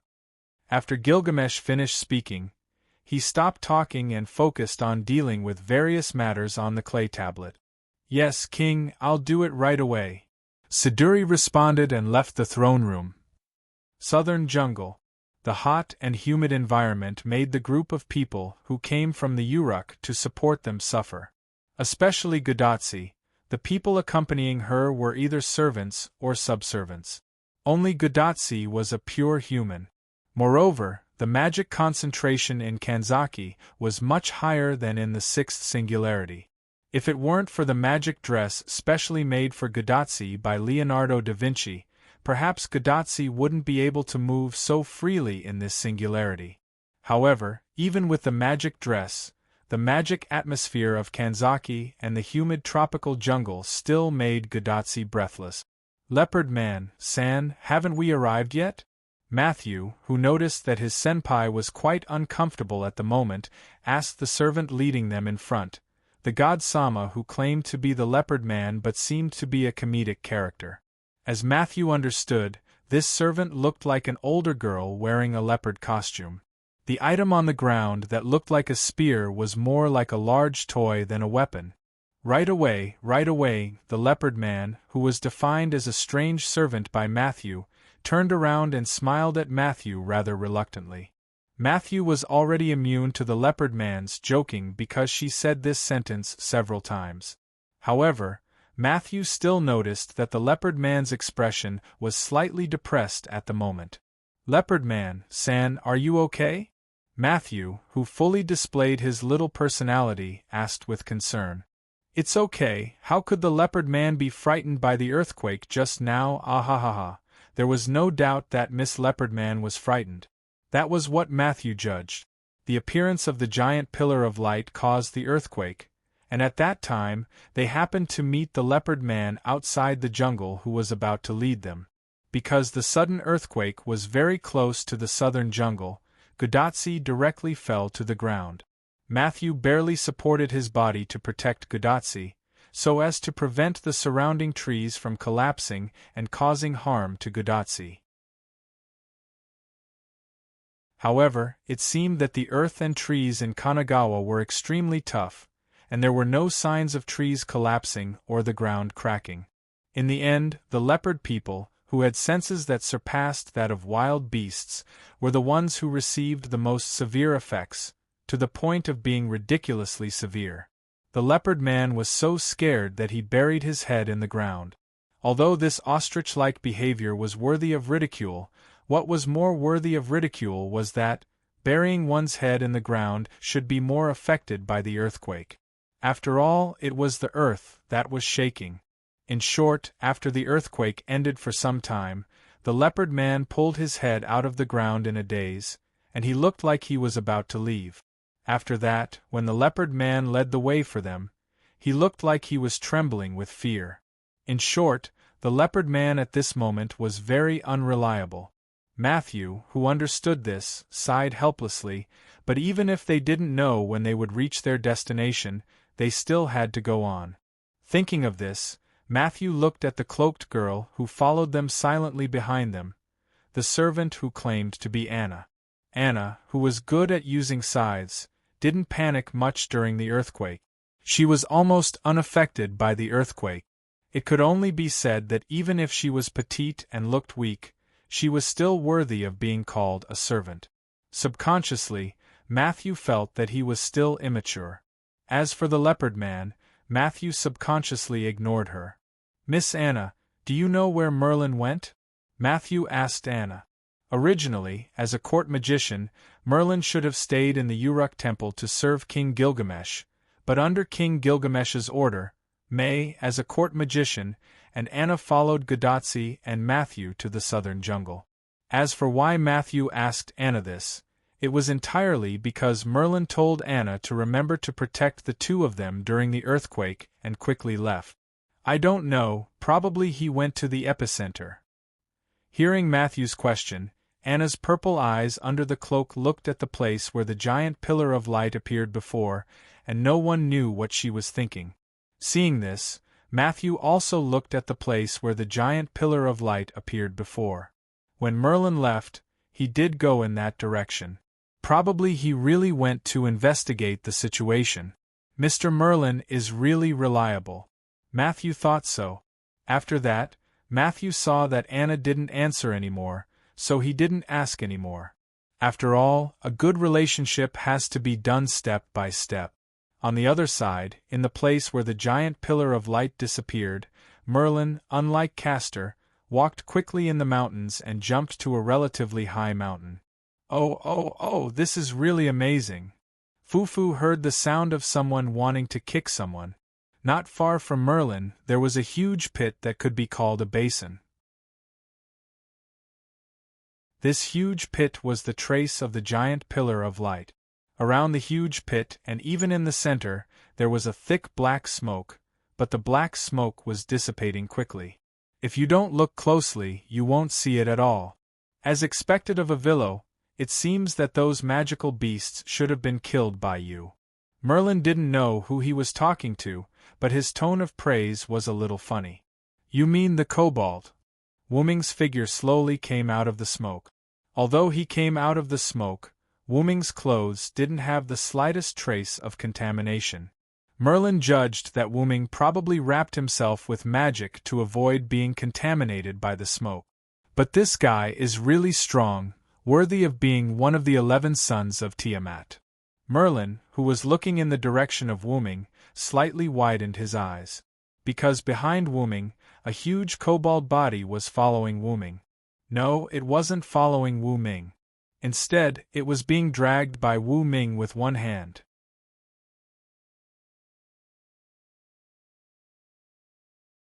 Chapter 898. Wu Ming dragged the blackened world of Warcraft Eulidium with one hand. When he walked out of the smoke, Wu Ming threw Eulidium heavily. Thump! There was a loud noise and dust flew everywhere. With Wu Ming's strength and Eulidium's body weight, a huge crater was created on the ground. As expected of our British silver dragon, Vero. Speaking of which, is he dead? Merlin jumped down from the high ground and walked unhurriedly to the large piece of mixed black flesh. Although I think it should be dead after taking that hit, it's a pity. Wu Ming shook his head. This guy was still alive. It could only be said that it was worthy of being the original demon born from Tiamat. Its body was so strong that it was able to survive such an attack. Wu Ming's attack just now was multiple super-level magic, and this guy was still alive. Even if it was a servant, it would not survive such an attack, unless it had a special skill or a special noble artifact. But those mass-produced Eulidium should be dead. If multiple super-level magic couldn't even kill a mass-produced Eulidium, then it would be too cheap. It's not hard to understand why this guy is still alive. This is the so-called prototype. According to King Gilgamesh and my judgment, they are indeed Tiamat's the 11 sons. Merlin poked Eulidium with his staff and told Wu Ming his information. I've fought with it before, so I'm pretty sure of this. Then Wu Ming walked to Eulidium's head and created a weapon with a high-grade item. He was ready to pierce Eulidium's brain through its eyes and kill it completely. Why did you abandon your mission and come to me? The reason Merlin appeared in this place must be because he had a mission. Otherwise, why would a court magician like him come to this border? While Wu Ming was talking, Eulidium's body shook a little. It was the desire to live. Wait. If it's not dead, don't kill it. Merlin grabbed Wu Ming's hand and quickly stopped Wu Ming's action, saving Eulidium, one of the 11 sons of Tiamat. Eulidium, who was still conscious, heaved a sigh of relief. Thanks to the mother goddess, Eulidium could breathe more air between heaven and earth. It felt like he was in the embrace of the mother goddess. It's Tiamat's son, and it's an existence that can be communicated with. It's a pity to kill it. In other words, Merlin wanted to take Eulidium as a prisoner to obtain information? Let me say this first. I don't think you can get any useful information. Wu Ming knew what Merlin wanted to do. It was nothing more than to use an illusion to obtain information. However, Wu Ming didn't think highly of Merlin, or rather, he didn't think highly of the magical beast. Wu Ming didn't think that this magical beast had any information in its head. The plan of the magical beasts was nothing more than to attack the humans. As the saying goes, counter soldiers with arms, water with an earth weir. Silent Wonder wasn't exaggerating. Since Silent Wonder had returned, He wasn't afraid of not being able to stop the attack of the magical beasts, even if it was a strengthened version of the magical beasts. No, Villo. A lot has happened in the 6 months you left Uruk. The magical beasts have undergone earth-shattering changes, and they have caused a very serious impact on this world. At that moment, Merlin didn't care about Eulydium's presence. He told Wuming some things. Half a year ago, 11 magical beast commanders who called themselves the 11 Sons of Tiamat appeared. In order to eliminate the magical beast commanders, a magical beast commander attacked the Uruk and killed all his servants. The Sage King summoned new servants and established new defense systems in the sky, rivers, lakes, underground, and so on. Although it was just a general description and didn't explain the details, if the audience was Wuming, they would definitely understand. Don't think that it's easy for you to defeat Eulydium. This is a magical beast comparable to a god-level servant. Wu Ming was also aware of this fact. Previously, Eulydium had used only his body to resist the multiple supreme-level spells he had cast. Although Eulydium was already half-dead, the fact that he could withstand multiple supreme-level spells without dying was enough to prove his strength as a demon commander. Moreover, the servants summoned by King Gilgamesh basically killed a few magical beast commanders at the cost of 2 to 1 or even 3 to 1. That was why Gilgamesh chose to summon new servants.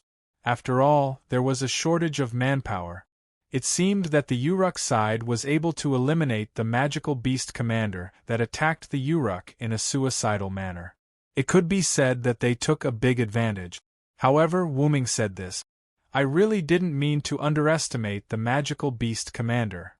He didn't underestimate the magical beast commander.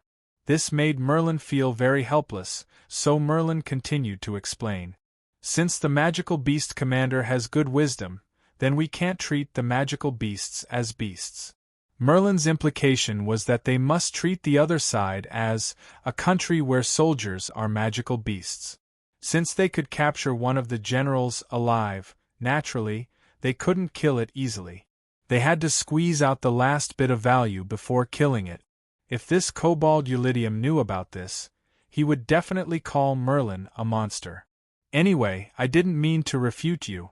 You can do whatever you want. Shrugging his shoulders, Wuming walked to the side and removed the weapon in his hand. The weapon turned into blue magic particles and dissipated. Yes, you've helped me a lot. Merlin nodded with a smile, then walked to the front of Eulydium, who had lost the ability to resist. Then, he gently tapped Eulydium's head with his staff.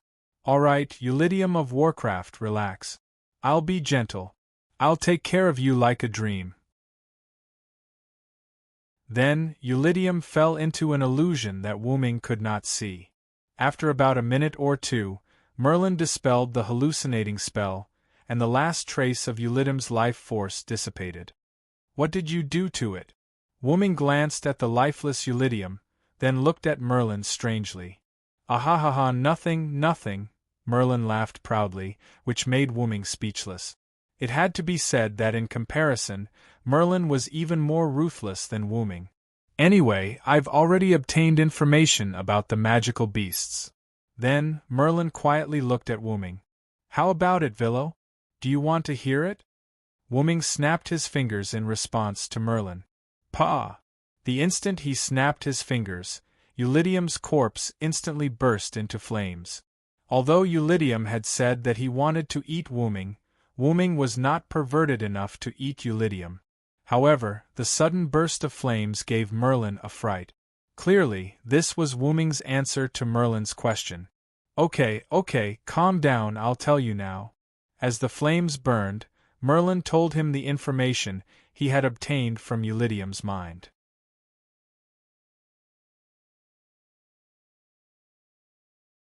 Chapter 899. The magical beasts are preparing to attack the north wall and destroy it in one fell swoop. Is that so? Wuming replied to Merlin unhappily. After all, this didn't seem to be any important information.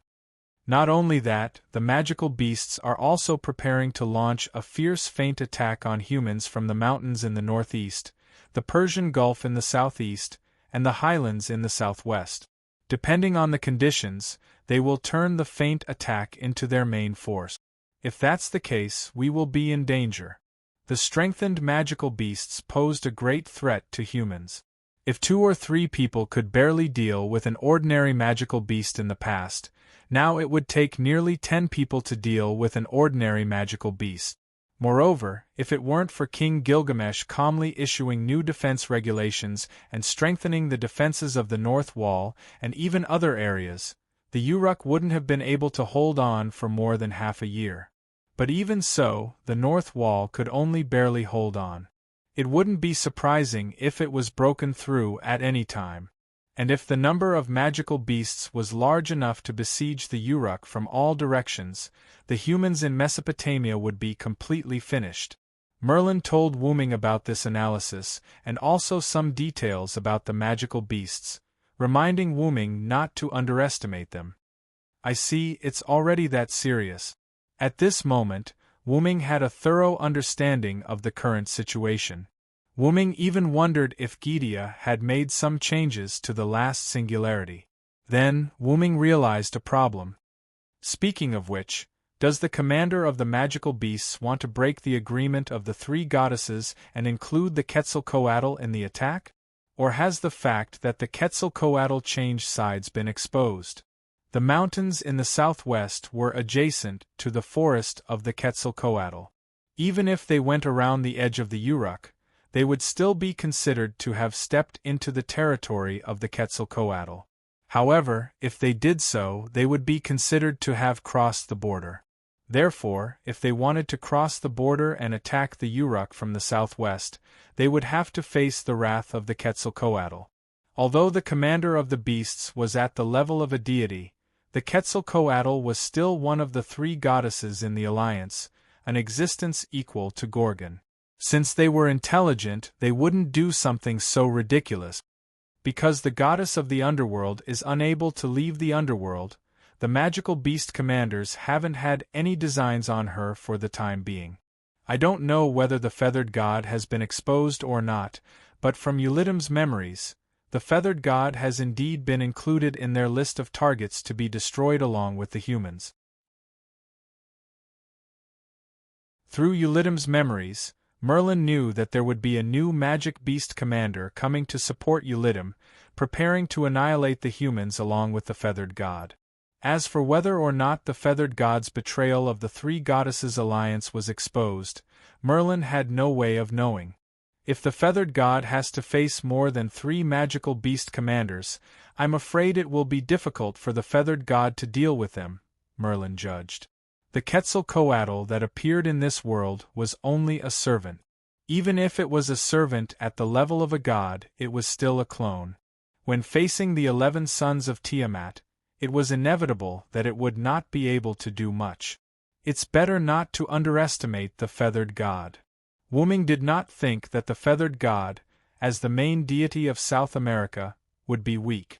Although Wu Ming used Enkidu to capture the feathered god at that time, if the feathered god had refused, the result would have been unpredictable. The most important thing was that the feathered god's heart was with the humans. Wu Ming only told the feathered god the fact that there is still hope for the humans, so the feathered god finally chose to compromise. King Gilgamesh also has great expectations for the feathered god. After the feathered god defected to our side, Gilgamesh let the feathered god expand the scope of the jungle, including the entire south and southwest into the feathered god's jungle.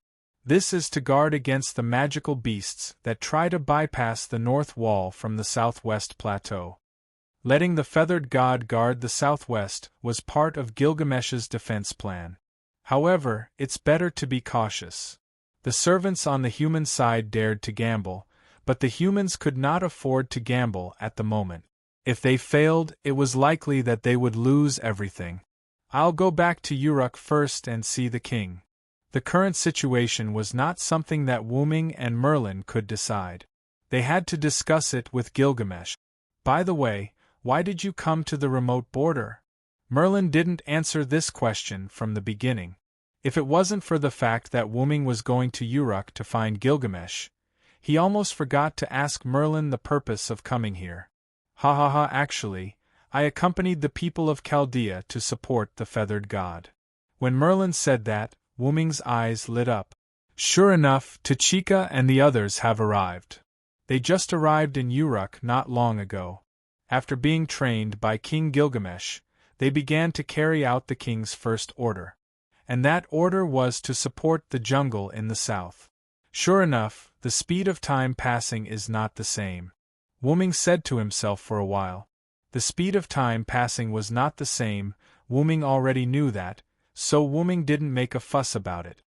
If that's the case, then I won't go to Uruk for now. No matter what, he had to meet Gadotsi and the others first. At this moment, a small pterosaur descended from the sky and came to Merlin's side. Oh, is this news from King Gilgamesh? Merlin untied the clay tablet fixed on the small pterosaur's back and handed it to Wu Ming. It must be related to you, you can take a look first. Indeed, as Merlin guessed, the clay tablet said that Merlin and Chaldea were to find Wu Ming and meet up with him, and they were to follow Wu Ming's instructions in the following operation. It's just for you to meet up with me. Wu Ming didn't read it out loud. After reading it, he crushed the clay tablet. Hey, I haven't read it yet. If King Gilgamesh knows about this, he will definitely blame me. Merlin looked like he was going to suffer. Don't I know you? Your skin is thicker than Chaldea. Wu Ming's implication was that Gilgamesh's scolding would not affect Merlin, and Merlin would still eat and drink as usual. As expected of my best friend Villo, you really understand me, ha ha. Merlin laughed shamelessly. Let's go find Tachika and the others. Ignoring Merlin, Wu Ming stepped forward and walked in the direction of the jungle. Not good. Merlin's sudden shout made Wu Ming turn around helplessly. What's wrong? Because I fell behind halfway, I'm not sure where the destination is. Sorry. Merlin had an apologetic expression, but no matter how Wu Ming looked at it, Merlin's face was full of annoyance. If I'm not mistaken, it's Eridu. I've been there before, follow me. Thank you so much, as expected of my best friend. Accompanied by Merlin's strange laughter, the two entered the jungle from the opposite direction.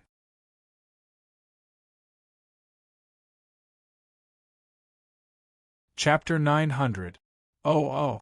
So this is Eridu? Sure enough, due to the influence of the jungle, everywhere looks like a primeval forest.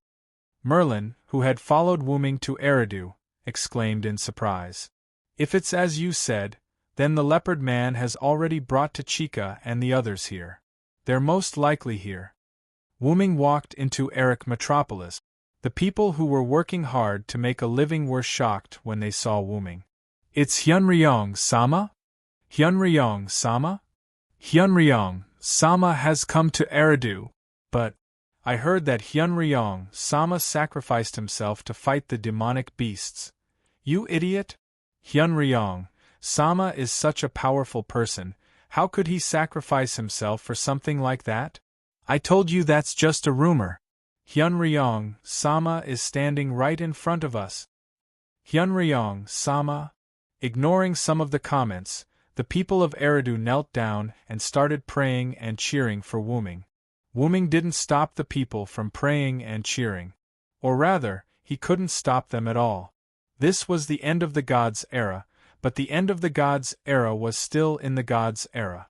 Stopping the people from praying, supporting, and cheering for the gods was the same as killing them. Therefore, Wu Ming didn't try to stop them. After all, everything had to be done step by step. Even if the gods' era was about to disappear, it was still the same. Wu Ming nodded at the people who were praying and cheering. He quickly left the place where the people were praying and headed towards the feathered serpent god's temple. You're so popular here, Merlin, who had also caught up with them, said in surprise as he walked beside Wu Ming. Although Wu Ming was well liked in Mesopotamia as a Hyunryong, the humans in Idu treated Wu Ming a little too well. After all, I was the one who pulled the Quetzalcoatl into the alliance. Only then did the Quetzalcoatl promise not to terrorize Erech Metropolis, and you are They must be very grateful to me for that. Wu-ming did not think much of it. However, it was precisely because the Quetzalcoatl was no longer terrorizing them that Gilgamesh was relieved to let the Quetzalcoatl manage the southern cities temporarily. Ha ha ha! In that case, the feathered serpent god will become your stepping stone. Wu-ming only smiled at Merlin's debauchery. Be careful, the feathered serpent god might hear you and give you a wrestling combo. At that moment, Merlin put away his smile and became serious, which was rare for him. However, it was not because Merlin was afraid of the feathered serpent god's wrestling combo, but because Gudatsi and the others appeared. Assassin, Senior Villo? Gudatsi and Mashu looked at Wu-ming in surprise. They fell into a state of shock. Long time no see, Tachika, Matthew. After leaving the residential area of Idu, Wu-ming, Merlin, Gudatsi, and Matthew went to the special house that the leopard man prepared in advance for Gudatsi and the others near the temple of the feathered serpent god. They sat around a stone square table. Originally, Gudatsi and Matthew were resting here, but the people working near the temple bustled toward the city center, and while running, they said, Hyunryong-sama is here. After that, the two, who were not familiar with Hyunryong, learned from Roman that Hyunryong was the most mysterious and powerful god among the Sumer gods. Hyunryong should also be a servant. I detected a very dense mana source here, which is probably emitted by Hyunryong. According to my judgment, Hyunryong is probably one of us. The two, who were a little interested in Hyunryong, and Roman proposed to meet this one of us. So Gudatsi and Matthew went out of the house to see what Hyunryong looked like. As a result, they didn't see Hyunryong, but they saw an acquaintance. At this moment, Gudatsi, who was in a good mood, took the initiative to ask a question, regardless of whether Hyunryong was Hyunryong or not. Assassin, did you come here to help us? How did you come to this singularity? Matthew was also quite curious about this. The Winterwood singularity aside, the American singularity appeared because of Queen Maeve, who held the Holy Grail. And Wu-ming could appear in the Middle East singularity, probably because he should be the same as Bedivere. At this moment, the Villo Senior, who could appear in the Mesopotamia singularity in BC, made Matthew quite curious. It's normal that you don't know. Wu-ming didn't tell the two about his other identity, and when they met just now, Wu-ming had left the city center, and there were no citizens praying around him. Gudatsi and Matthew didn't know the identity of Wu-ming and Hyunryong. Actually, before Wu-ming could say anything, Merlin rushed to answer. He's a local, it's normal for him to appear here. And Merlin, who rushed to answer, was still playing dumb and keeping them in suspense. Mr. Merlin, what does this mean? Matthew was quite puzzled. Not only Matthew, but Gudatsi was also puzzled. Then, Gudatsi looked at her bracelet. Doctor, do you know what Merlin means? However, Roman, who was in Chaldea, didn't answer. Doctor? Doctor? Mashu also shouted a few words. Is he asleep? Gudatsi guessed. Yes, this is the almighty Leonardo da Vinci. Dr. Roman found it difficult to accept the reality and went to make coffee. Let this genius answer your doubts. Leonardo da Vinci's voice came from the bracelet instead of Roman. According to the test, the magic source that was suspected to be Hyunryong was actually emitted by the Villo. In other words, Dr. Roman's judgment was wrong. Gudatsi and Matthew didn't think there was a problem. However, Wu-ming, who saw this scene, smiled helplessly. These two little cuties were so natural that they didn't realize the real problem. Merlin, too, burst out laughing at this. What's the problem? Gudatsi was even more puzzled.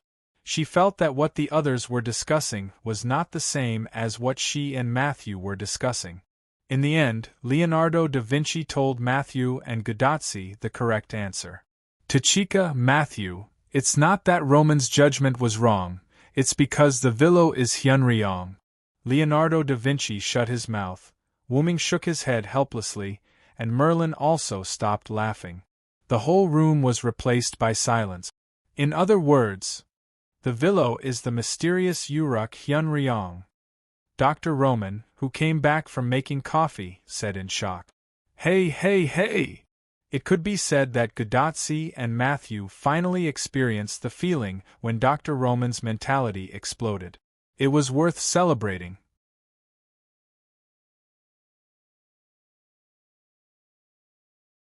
Chapter 901.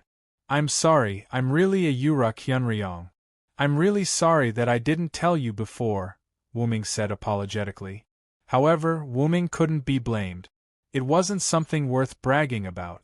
After interacting with Gadotsi and the rest for a while, Wuming had subconsciously forgotten that they didn't know about his other identities. Wuming had fully proved this point in the American and Middle Eastern singularities. Hyun-ryong is the most mysterious existence in the Sumer pantheon. He is so mysterious that his real name hasn't been passed down. Only Hyun-ryong, which is similar to a title, exists. This has led to a lot of rumors about Hyun-ryong's real name. There are even rumors that Hyun-ryong is the son of Tiamat, Ramu. Roman, who had returned to his seat, began to explain to everyone the information about Hyun-ryong recorded in Chaldea. Personally, I don't agree that Hyun-ryong is the magical beast Ramu born by Tiamat, but I'm more inclined to believe that Hyun-ryong is the son of Tiamat. Roman's voice kept coming from Gadotsi's bracelet. Gadotsi, Matthew, and even Merlin, as well as a petite girl whose face was covered by a hood, all listened silently as if they were listening to a story. According to the records of mythology, Hyun-ryong was once feared and respected by powerful gods such as God En, wind god Enlil, and water god Enki. Because Hyun-ryong's shrine was located in Uruk, even the position of the Uruk city god was occupied by Hyun-ryong during the late period of the god's era. Wuming, who was listening by the side, had a strange and awkward feeling. Moreover, these sayings were definitely made up by later generations. He had clearly left before Gilgamesh found the elixir of immortality, and he had no intention of competing with Ishtar for the position of the Uruk city god. Many people think that Hyun-ryong was treated so politely by the gods because of his noble birth. Only the son of Tiamat could be respected by Godin. In addition, Hyun-ryong did not pass down his real name. Therefore, some people think that Hyun-ryong's true form should be Tiamat's son, Ram. But, Doctor, I remember that there are two Ramu, right? Matthew had doubts about this. Indeed, as Matthew said, there are two existences named Ramu in Mesopotamia. One is Ramu, who was also the son of Tiamat, and gave birth to god Un and wind god Enlil. The other is Ramu, one of the 11 magical beasts that Tiamat gave birth to. However, these are just rumors, and the credibility is not high. Looking at Gadotsi and Matthew nodding like students in class, Wuming felt more than a little embarrassed. Not only were they rumors, but they were also completely fabricated by the later generations. Wuming did not interrupt Roman's scientific explanation. He just kept complaining in his heart. Although it is unknown when Hyun-ryong appeared in the eyes of the people, the period when Hyun-ryong faded from the eyes of the people was the period when King Gilgamesh was in power. That was the period when the gods gradually disappeared and the era of the gods gradually declined. According to the records, Hyun-ryong personally destroyed his own temple, hoping that humans would walk the path of breaking away from the gods. Although there were gods who agreed to the separation of humans and gods, their intentions were not strong. Hyun-ryong could be said to be the only god who took the initiative to strongly advocate for the separation of humans and God. Wuming nodded silently. Although there was some content in this statement that was fabricated by the later generations, it was generally not much different from Wuming's thoughts. Wuming, who was an outsider, was included in the Sumer divine system. But even so, he was still not a god of Mesopotamia. Wuming, who had strong modern thinking, naturally advocated the separation of humans and gods. Therefore, although Hyunryong was revered by the other gods, there were not many who interacted with him. Hyunryong spent more time with humans, especially the hero king Gilgamesh. It was said that Gilgamesh was taken care of by Hyunryong when he was young. The relationship between the two could be said that Hyunryong was Gilgamesh's adoptive father. Wuming took care of the female Gilgamesh in the parallel world. Although that was the case after the adjustment of the suppression force, as long as it was a world with the shape of the moon, regardless of whether it was a parallel world or not, there would be myths related to Hyunryong in Mesopotamia. Logically speaking, before Wuming came to this singularity, he had no contact with this male Gilgamesh. But whenever Wuming communicated with him, he felt a sense of familiarity, as if he had really taken care of this singularity before. Senior Villo is actually King Gilgamesh's adoptive father? Matthew, who understood this, was quite surprised. As for why he was surprised, he was naturally surprised by the sense of strangeness in it. The great silver dragon of Britain, the first knight of the Round Table, was actually the adoptive father of the most ancient hero king Gilgamesh in Mesopotamia? How could it not be strange? Roman also sighed helplessly. The legend of Villo Saransword, a knight of the Round Table, is that of a dragon who transformed into a human. Now it seems that this is not a legend but a fact. Probably Hyunryong went to ancient Britain after leaving Mesopotamia. This was the only explanation at present. Why don't we ask Assassin? Isn't he right in front of us? Gudatsi looked curiously at Wuming, who was sitting in the most inconspicuous position. Since the person involved was present, why not just ask him? Matthew and Roman, who was now in Chaldea, were both stunned. Because of Wuming's silence at the beginning, coupled with Roman's extensive scientific knowledge, Matthew and Roman had subconsciously forgotten that the person involved was present at the scene. It seems that is indeed the case. Matthew smiled awkwardly. Yes. Why didn't I think of it? Damn it! Roman's deafening voice made Gudatsi subconsciously move her arm away. Great, it's good that the person involved is present.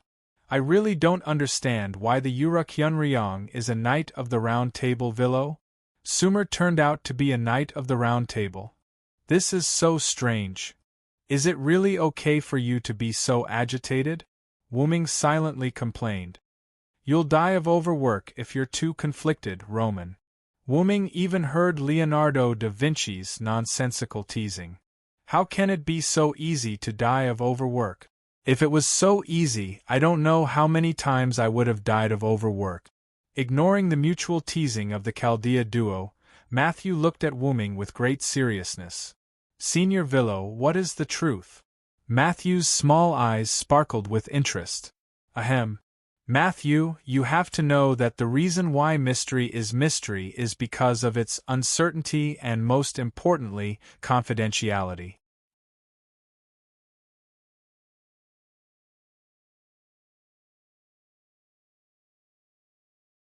Chapter 902.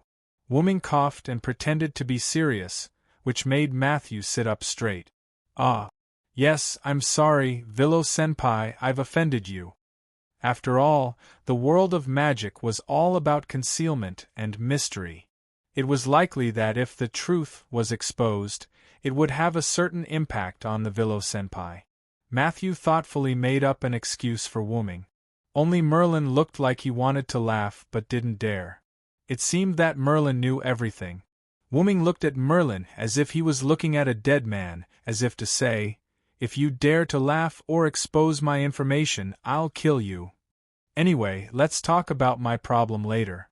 Speaking of which, where did the feathered serpent god go? And where's the leopard man who brought you here? I don't see him either. We haven't seen the feathered serpent god. Maybe he's not here. As for Miss Leopard Man," Matthew looked cautious, so he was definitely not sure. After the leopard rested for a while, he roared and ran into the forest. The one who spoke was Miss Anna, whose face couldn't be seen clearly. "Ah? Miss Anna, I'm sorry, I didn't notice you coming." Matthew was startled by Anna's voice, and he apologized guiltily. It's okay. It seemed that Anna didn't mind it very much. Assassin, let me introduce you. This is Anna, the Anna we met in Winterwood City, but she doesn't remember us. When we met Merlin, Anna was with Merlin. Yo, Anna, long time no see. Wu-Ming greeted her as if they were old friends. Anna nodded silently to the powerful existence who had protected her master, Sakura Madu. Is this singularity Anna the one in Winterwood? It seemed that Gudatsi had thought of Anna as the Anna in Winterwood City from the very beginning. Of course it's Anna. It's not difficult to understand why Anna can appear in this singularity. Firstly, the goddess of magical beasts of the three goddesses' alliance was Gorgon, who wielded Tiamat's authority. Secondly, the master of Anna in the Winterwood singularity, Sakura Madu, was sealed in the Holy Grail that Wu-Ming had given to the fake Enkidu.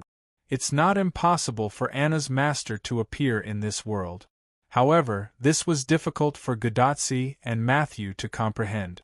After all, they did not have enough information. But Miss Anna acted as if she didn't know us at all. She didn't talk to us at all, Matthew said weakly. I just hate humans. I didn't mean to avoid talking to you, Anna suddenly interrupted, although her explanation was full of contradictions. By the way, you should know Anna's real name, right? Gudatsi and Matthew exchanged glances and nodded. As expected, Miss Anna is Medusa. Back in Winterwood City, Gudatsi and the others did not interact much with Anna, so they did not get her real name from Anna. However, based on their encounter with Stheno and Euryale in Winterwood City, as well as the way the twin goddesses addressed and treated Anna, Roman guessed Anna's real name through future analysis. At this moment, Anna, who was called by her real name, did not show any emotion. It was as if she was not interested in anything. Do you know that the goddess of magical beasts is Gorgon, who wields Tiamat's authority? Huh. Matthew's exclamation told Wu-Ming that she was indeed unaware of this. Indeed. Although we have some information, it's only a little. Part of the information about the goddess of magical beasts was heard from the civilians, Gudatsi added.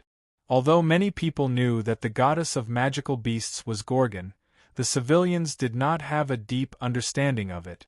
Whether it was Tiamat or the outer gods who wielded Tiamat's authority, as long as it was a goddess who could produce magical beasts, it was Tiamat to them. At most, it was Tiamat who changed her appearance. In short, it was true that the magical beasts that attacked them were produced by the mother goddess. It seems that Merlin hasn't told you yet. With a sigh, Wu-Ming looked at Merlin. Gudatsi and the others were unlikely to get information from Gilgamesh. After all, he was the most ancient hero king who approached Gudatsi and the others as soon as he came up and immediately arranged for them to undergo training in the Uruk after confirming that they were unqualified. However, if it was Merlin, he should have known about this piece of information. Ahahaha, because King Gilgamesh told me not to disclose any information to Chaldea and the others who were training in the Uruk. I completely forgot about it over time. Merlin laughed and scratched the back of his head proudly. In short, let's analyze the current situation now. The scientific meeting immediately turned into an intelligence meeting, and Roman also abdicated his position and stopped talking. The three goddesses' alliance is the goddess of the underworld in Mesopotamia, the Quetzalcoatl in Central and South America, and the Greek goddess of monsters Gorgon, who holds Tiamat's authority. Gudatsi and Mashu nodded. They were not surprised. It seemed that this was part of the information they had. The Quetzalcoatl was betrayed by me, and the goddess of the underworld can't leave the ground. The biggest threat is the goddess of monsters, Gorgon, who holds Tiamat's authority. In the face of this biggest threat, my last spiritual base attempted to perish together with Gorgon's spiritual base, but unfortunately, the fake Enkidu came and stopped it. However, Wu-Ming was more concerned about the fact that Gorgon, who was seriously injured at that time, recovered slowly and effectively. Was it the influence of Tiamat's authority, or something else? While Wuming paused to think, Matthew raised his small hand and began to ask questions. That, Senior Villo, what do you mean by the spiritual base last time? After all, I'm Hyun-Ryong from Mesopotamia. When a singularity appeared in Mesopotamia, I naturally came back to take a look. By the way, I appeared in Uruk one step earlier than Merlin. Yes, but it's a pity that Hyun-Ryong, who appeared in Uruk one step earlier than me, left early last time, and he didn't even manage to perish together with me. What a pity! In response to Merlin's whispering, Wuming responded with a murderous glare. However, in Matthew's view, this scene was indeed a quarrel between friends. By the way, it's a great fate that Mr. Merlin and Senior Villo can meet in Uruk. The two of them were both subjects of King Arthur in Britain, and now they met in Uruk as subjects of King Gilgamesh. It was indeed a great fate. But in the end, whether it's in Britain or in Mesopotamia, I'm a level higher than Merlin. Wuming smiled proudly at Merlin. Thinking about it carefully, that's true. Gudatsi thought for a moment and nodded. In Britain, although Wuming and Merlin were both subjects of King Arthur, as the closest subjects of King Arthur, their status was not lower than Merlin's, and even higher. The difference was even greater in Uruk. Previously, Dr. Roman said that Hyun-Ryong in Uruk is equivalent to King Gilgamesh's adoptive father, while Merlin was only King Gilgamesh's court magician. Although it wasn't a crushing victory, no matter how you looked at it, Wuming was superior to Merlin. Ha ha! You're still so merciless, my dear friend.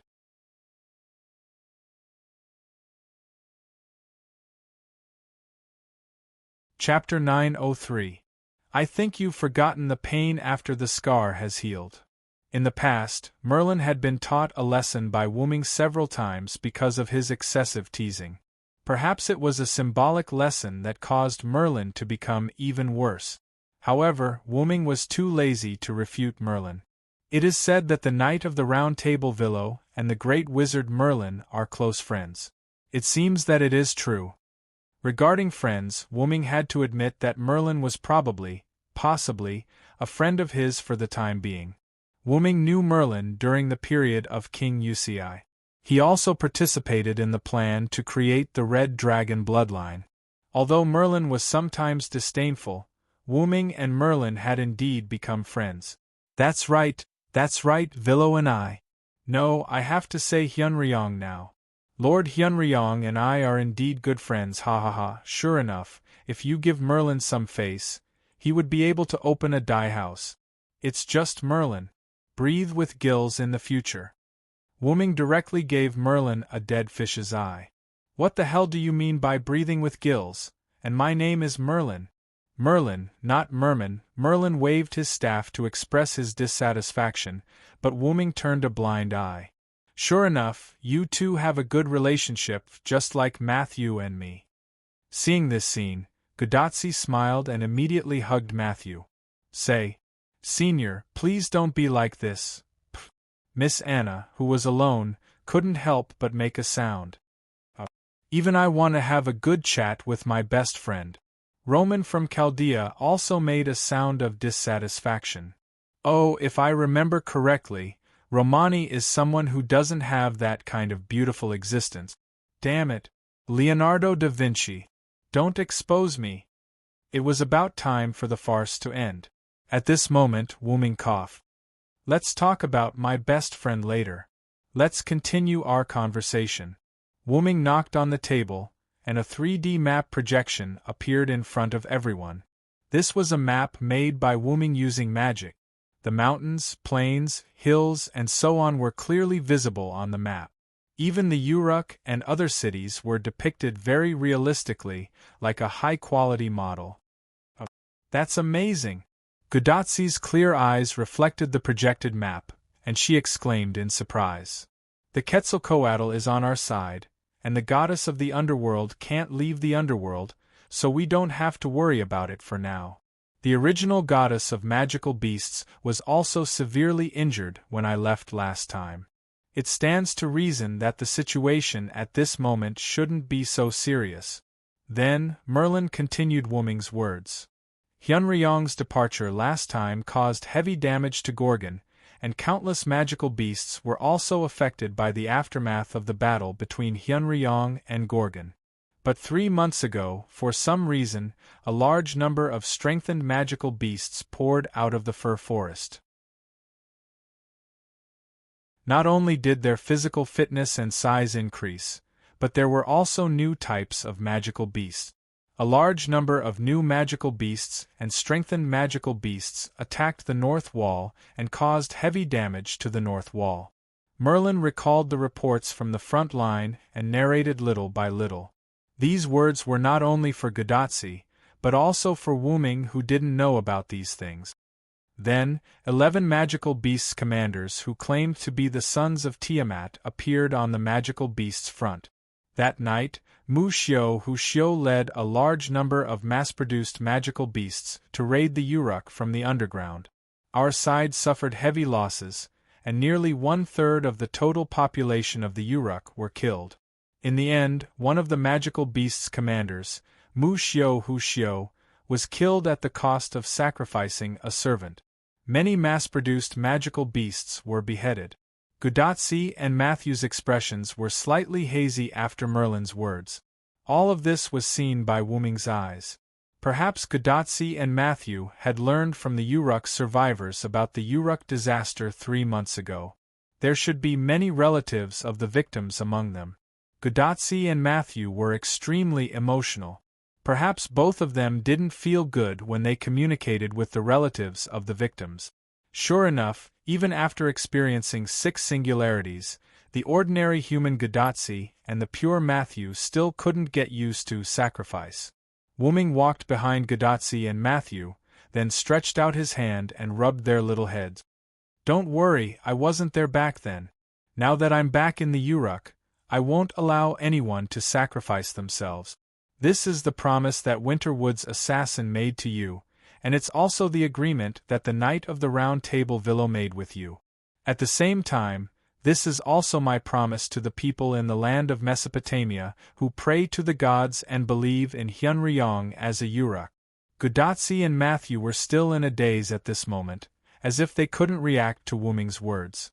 But it had to be said that Wuming's words did play a big role in comforting the two. At the very least, their expressions were no longer hazy, and they were full of energy again. "Yeah. Assassin, I'll remember. Yes. Senior Villo, it's a promise." On the side, Anna, who saw this scene, was thinking about something, and at the same time, it attracted Wuming's attention. "Anna, since I brought Sakura here, then I will be responsible for taking Sakura back. This is also my agreement with you." "As you wish."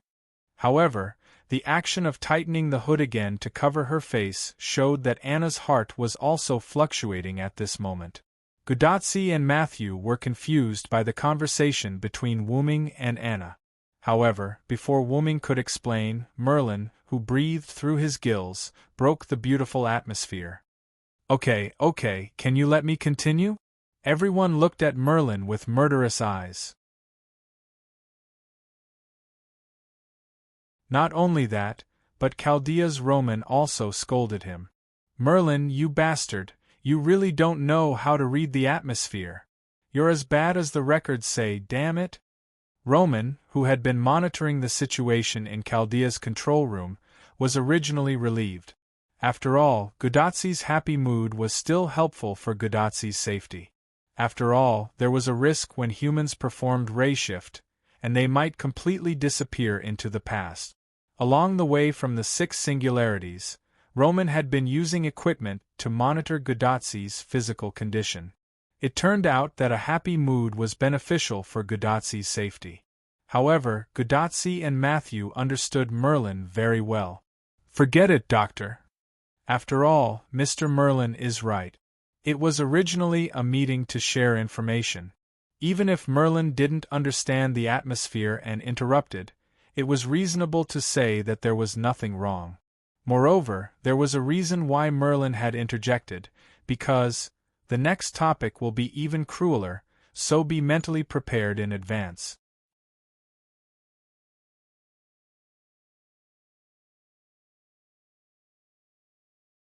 Chapter 904. King Gilgamesh, who was deeply aware of the seriousness of the demonic beast commander, re-summoned 7 servants and made a plan with the newly summoned servants to attract and disperse the enemy. Together with the remaining servants of the previous summons, a total of 10 servants were dispatched to launch a decapitation operation on the demonic beast commander. 10 servants? Matthew and Gadotsi were really shocked. After all, the number of servants was indeed too many. Although Gadotsi and Mashu did encounter a lot of servants in the first few singularities, those servants were either alone or in small group. At most, Gadotsi could gather a lot of servants around himself with his master's identity. But in this singularity, King Gilgamesh, as a human in the singularity, had 10 servants under his command. How could this not be shocking? So that's why King Gilgamesh is sitting in Uruk as a magician. Roman from Chaldea also made a reasonable judgment on the posture of the sage king. It was because of the need to command the people that the hero king became the sage king.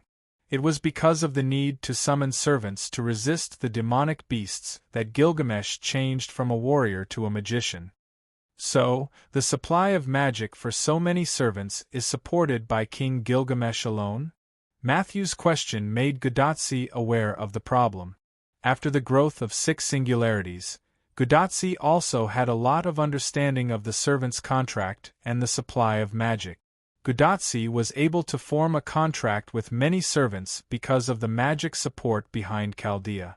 If it was really relying on Gadotsi to provide magic alone, as an ordinary human, she was afraid that she could not even support Matthew to fight.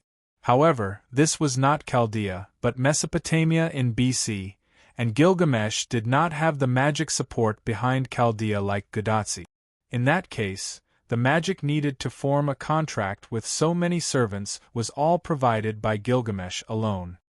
Indeed, assuming that the servants rely on food to replenish their magic, and Gil only provides the magic to maintain the contract, that is quite a large amount of magic power. When Gilgamesh was suggested by Wuming to summon servants, he proposed that the magic source should be solved by Wuming, because Wuming was worried that providing a large amount of magic to the servants would overwhelm Gilgamesh. However, Wuming's proposal was rejected by Gilgamesh. Coupled with the fact that Gilgamesh summoned new servants, the burden on him was not something that ordinary people could bear. King Gilgamesh is so great, I thought he was just a bad-tempered tyrant. Gadotsi scratched the back of her head embarrassedly. Ha ha ha, if King Gilgamesh heard it, I'm afraid he would praise you for your honesty. After all, the gift that King Gilgamesh gave you was really rough. At that time, the trial that King Gilgamesh gave to Gadotsi really scared her. At that time, Gadotsi's face changed color. It was no wonder that Gadotsi had a bad impression of King Gilgamesh. No one would have a good impression of a guy who almost killed them when they first met, and Gadotsi was the same. However, listening to Merlin's words, Gadotsi's view of Gilgamesh has greatly changed. Gil won't care about your opinion of him, especially the current Sage King. Don't think too much about it. Wuming rubbed Gadotsi's head and comforted her. I know. Gadotsi's cheeks were slightly red. Even after experiencing 6 singularities, Gadotsi was still an immature and cute little girl. Then, Wuming looked at Merlin and restarted the topic. If I didn't guess wrong, the result should not be ideal. That's right. We sacrificed 8 servants to kill 3 demonic beast commanders. Sacrificed 8 servants? Matthew's eyes widened. Only 3 demonic beast commanders? Gadotsi couldn't help but stand up and hit Wuming behind her. This result is too unsatisfactory. Chaldea's Roman couldn't help but make a helpless sound. Even Leonardo da Vinci, who was always smiling, couldn't smile at this moment. In addition to Merlin and Wuming, who proposed that the result was not ideal, only Anna didn't have any emotional or physical fluctuations, but Anna's heart was probably not calm at this moment. including the one that was sacrificed in the Uruk. The result was that a total of 9 servants were sacrificed, but only 4 demonic beast commanders were killed, and there were still 6 demonic beast commanders alive. Even so, there should be more than 2 servants in the Uruk. Wuming asked again. Huh! Gudatsi and Matthew were stunned again. The result is so miserable because Merlin deliberately said that to let you hear it. As Merlin said before, the next topic will be more cruel. In short, Merlin did it deliberately. As Wuming spoke, he glanced at Merlin, who was wearing a mischievous smile. And there's one thing I'm sure of. Merlin definitely won't participate in the decapitation operation, so he won't be one of the surviving servants. In that case, the number of servants left in Uruk must be more than 2 mount. And since there were more than 2 servants left, how could there be only 3 servants left? There must be more than that. Ha ha ha, well said, you are indeed my best friend. At this moment there are still 10 servants left on the human side. There are still 10 servants left? This number is very optimistic for the current situation. This time, it was Roman's voice. Roman is right, after all, there are only 7 servants in the ordinary Holy Grail War. Wuming said in agreement. Then, Wuming looked at Merlin again. But you should have counted me, Merlin. Of course, after all, you are indeed a servant on our side, aren't you? Sure enough, Merlin was still the strongest when it came to trickery. Matthew and Gudatsi looked at each other. If that was the case, it was really bad. Perhaps Matthew, Anna, and even the leopard man were also included. But it seemed that Merlin was right. In short, let's talk about the remaining servants in addition to the few of you here. As the saying goes, know yourself and know your enemy, and you will never be defeated. First of all, one must know yourself. In addition to you, me, Matthew, and Anna, there are Quetzalcoatl, Leopard Man, Leonidas I, who is in charge of defense in the North Wall, Nawakamaru and Mizusobo Benkei, who are in the Uruk under the command of King Gilgamesh, and the last one, Zhuge Kongming. Zhuge Kongming?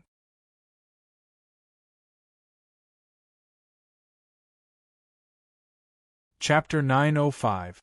Mr. Merlin, are you talking about Zhuge Kongming? Is it the military advisor from ancient China? Gudatsi and Matthew asked Merlin. Yes, it is the military advisor of the Shu Kingdom in ancient China, Zhuge Kongming. And the defense plan for the Uruk and the surrounding areas that were not invaded by the demonic beasts was discussed by King Gilgamesh and Zhuge Kongming. After thinking about it carefully, it was indeed a reasonable explanation. After all, if it was really all up to King Gilgamesh, and he had to think about so many problems, he might really die from overwork. I heard that the military advisor had been guarding the Shu Kingdom until his death, not letting it be annexed by the powerful Wei Kingdom. It seems that Mr. Kongming is quite good at defense. In Matthew's view, being able to resist the demonic beasts in a situation where the human forces were so weak, and the people in the Mesopotamia could survive and even live in peace and contentment, not only highlighted the military advisor's resourcefulness, but also reflected the military advisor's achievements in guarding the Shu Kingdom until his death. Having said that, don't forget about the king of the Uruk who wanted to carry the world on his back, Matthew.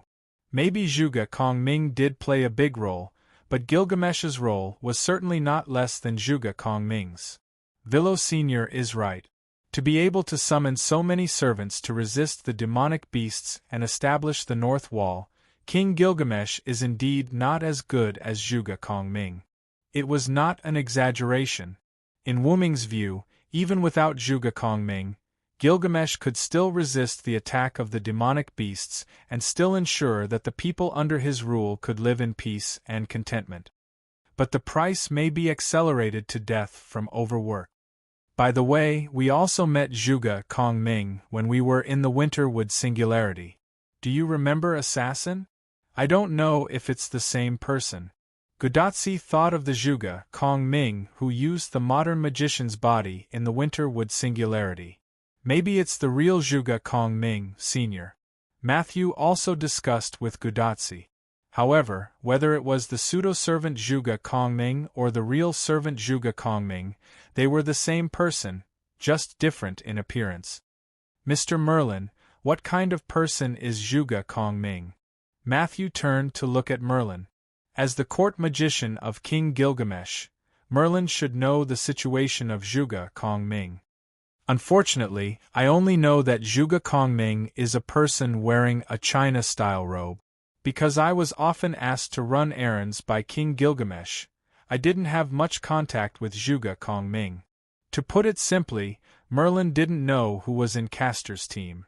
So, Matthew nodded, indicating that he understood. Since it's a China-style robe, it's probably the real Zhuge Kongming. Gudatsi judged. Maybe there will be a situation like Matthew. Wuming interjected.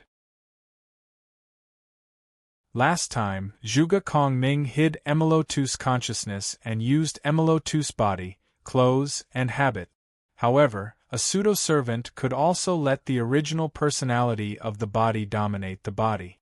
Although Matthew was not a pseudo-servant, Matthew's identity was a subservient, which had the same effect as a pseudo-servant. When Matthew used the power of Galahad, the clothes on his body would turn into purple armor. Therefore, it was also possible that Emilotu would wear Zhuge Kongming's clothes. Then, Wuming thought of the leopard man. By the way, the leopard man here may be the same, but the situation may be completely opposite. Wuming didn't realize it before, but thinking about it carefully, Wuming did see that face in Ilya's world. Huh! Miss Leopard Man is also a pseudo-servant? Villo Sr. means that Miss Leopard Man is a god on the inside, and the appearance is a human on the outside? Although they were shocked, Matthew and Gudatsi recalled the Leopard Man's doll-like appearance, and they couldn't help but believe Wuming's words. Although Dr. Roman did prove that the Leopard Man was a divine servant, no matter how he looked at it, it was impossible for there to be a god with such a funny appearance. Sure enough, it was caused by a spirit base similar to a pseudo-servant. But the Leopard Man's situation is not enough to reach the point of pseudo-servant. The Leopard Man's bestiality is too serious, and there is almost no humanity. At most, it can only be a slight pseudo-servant. Okay, although I don't want to interrupt you, first of all, you have to know that I don't have the slightest combat power. How come? Merlin's words made Gudatsi and Matthew show surprised and disappointed expressions. Zhuge Kongming's horror is not his combat power, but his wisdom. As for Merlin, Wuming looked at Merlin, who looked at him with expectation and trust. Even Merlin wouldn't make such a joke at this moment. Merlin probably has his own reasons. Merlin doesn't count as combat power. Although Maffa Merlin had been ridiculed by Maffa Merlin, he was still very happy. Regarding the current situation, Gudatsi and Mashu whispered to each other. I feel that Mr. Merlin is so pitiful. It turns out that Mashu also thinks so. At this moment, the current meeting was almost over, and Wuming also spoke at the last moment. In short, since the military advisor is in the Uruk, no matter how bad the situation is, the Uruk will probably be fine, Wuming said with a kind smile. Looking at Wuming's kind smile, Gudatsi, Matthew, and even Anna felt a chill down their spines. In other words, we can be bolder. When Wuming said this, Gudatsi and the others felt even more chills down their spines.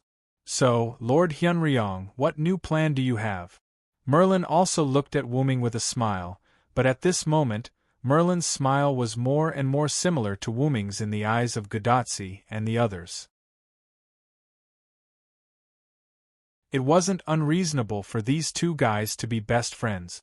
This was the so-called birds of a feather flock together. Let's go and conquer the useless Venus goddess.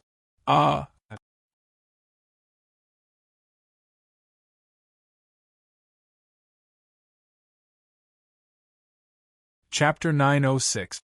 Northwest of Mesopotamia, at the foot of Mount Abif, where the mountain range stretched out continuously. Black and purple ripples suddenly appeared here. Then, like carps jumping out of the water, one figure after another jumped out of the black and purple ripples and stood firmly on the ground. There was a black-haired, red-eyed youth wearing the common male clothing of this era, a white-haired nightmare holding a wooden staff, an orange-haired girl with a single ponytail wearing a special magic dress, and a cute girl wearing a slightly revealing purple armor with one of her eyes covered by a fringe. The newcomers were Wuming, Merlin, and the slightly reluctant Godotzi and Matthew. The four of them all arrived at the foot of Mount Abyth. Is it really okay for us to leave Miss Anna there like this? Matthew, who had his feet on the ground, was the first to speak uneasily and slightly embarrassed. It's okay, Matthew. This is also Anna's idea. Wuming was right. This was indeed Anna's idea. Previously, when Wuming was prepared to bring Godotzi and the others to cause trouble, to attack the Venus goddess, Anna expressed that she was not interested in it. She would rather stay and help clear out the monsters in the surrounding area. After all, Wuming was not an unreasonable person. Since Anna had volunteered to stay, Wuming did not ask the others and agreed like a dictator. Don't forget that we received King Gilgamesh's order to support the feathered serpent god. Leaving one of us there means that we have indeed played a role and completed the mission. Also, we can inform the feathered serpent god and the leopard man that we have temporarily left. Moreover, Anna was the one who suggested it.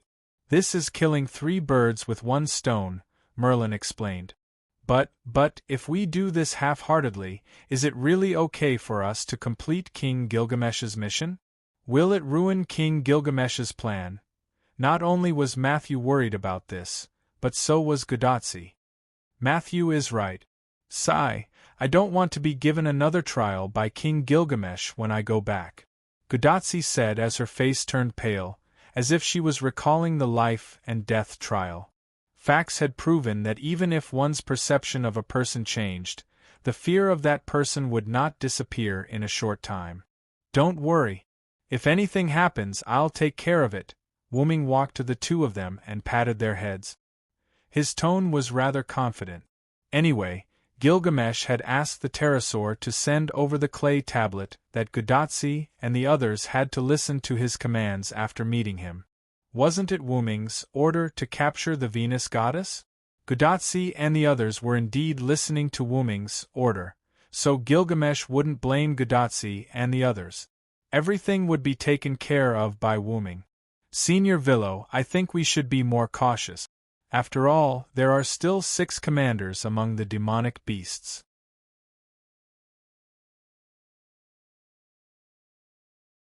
I'm a little worried about Anna alone. Worried that Anna will be in danger alone? Wuming guessed and continued Matthew's words. Matthew nodded. After all, the demonic beast commander is an existence that requires multiple servants to defeat, and it's a way to perish together. Godotzi also said. It was normal for Godotzi and Matthew to be worried. The data was clearly there. Seeing this, Merlin had to stand up and boost their morale. Don't worry, Matthew, to Chica, the reason why there is a data of multiple servants perishing together to kill the demonic beast commander is entirely because of the situation. This was because of Wuming's attention.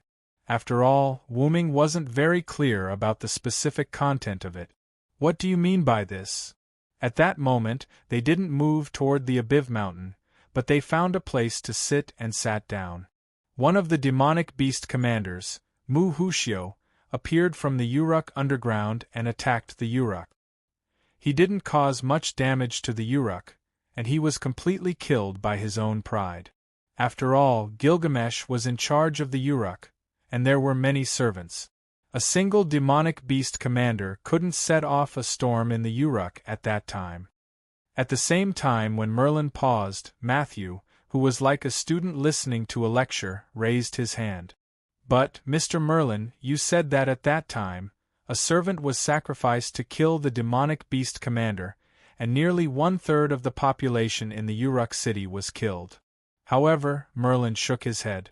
The so-called sacrificed servant was Okita Soki, who was a saber. Okita Soki was seriously injured after the war, but he didn't die. He would recover completely after a few days of rest. However, Okita Soki's skill, frail, was activated at that time. At this point, Merlin paused and did not continue. However, even if Merlin had said this, everyone more or less understood. Don't tell me. Matthew looked inconceivable. Don't tell me? Gudatzi's whole face was filled with an inconceivable expression. It can't be, right? Wu Ming remembered that when Okita Soki was first summoned, he did spit out blood.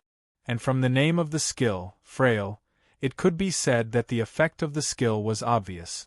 Yes, because of the activation of frail, although the injury was serious but not fatal, it directly became a fatal injury. The most fatal injury to a servant was the broken spirit core, and that was the end of the servant's life. This Roman, who was in the Chaldea control room, was stunned. He even stopped recording what happened in the singularity. It was completely unimaginable that there would be a servant who was forced to leave because of a skill. As a genius, this is the first time I've heard of such a situation. However, if it's the Okita Soki who was tortured by illness, it's indeed possible. Da Vinci calmly analyzed the situation. The skill frail can turn a serious injury into a fatal injury. It seems that the level of the skill is not low. It should be above B class, maybe it has reached A class. Moreover, perhaps Saber's luck value was not high. Listening to Leonardo da Vinci's voice through Gudatzi's wrist, Wu Ming silently complained in his heart. Only a low luck value could explain this. Otherwise, how could Miss Okita encounter such an incredible thing?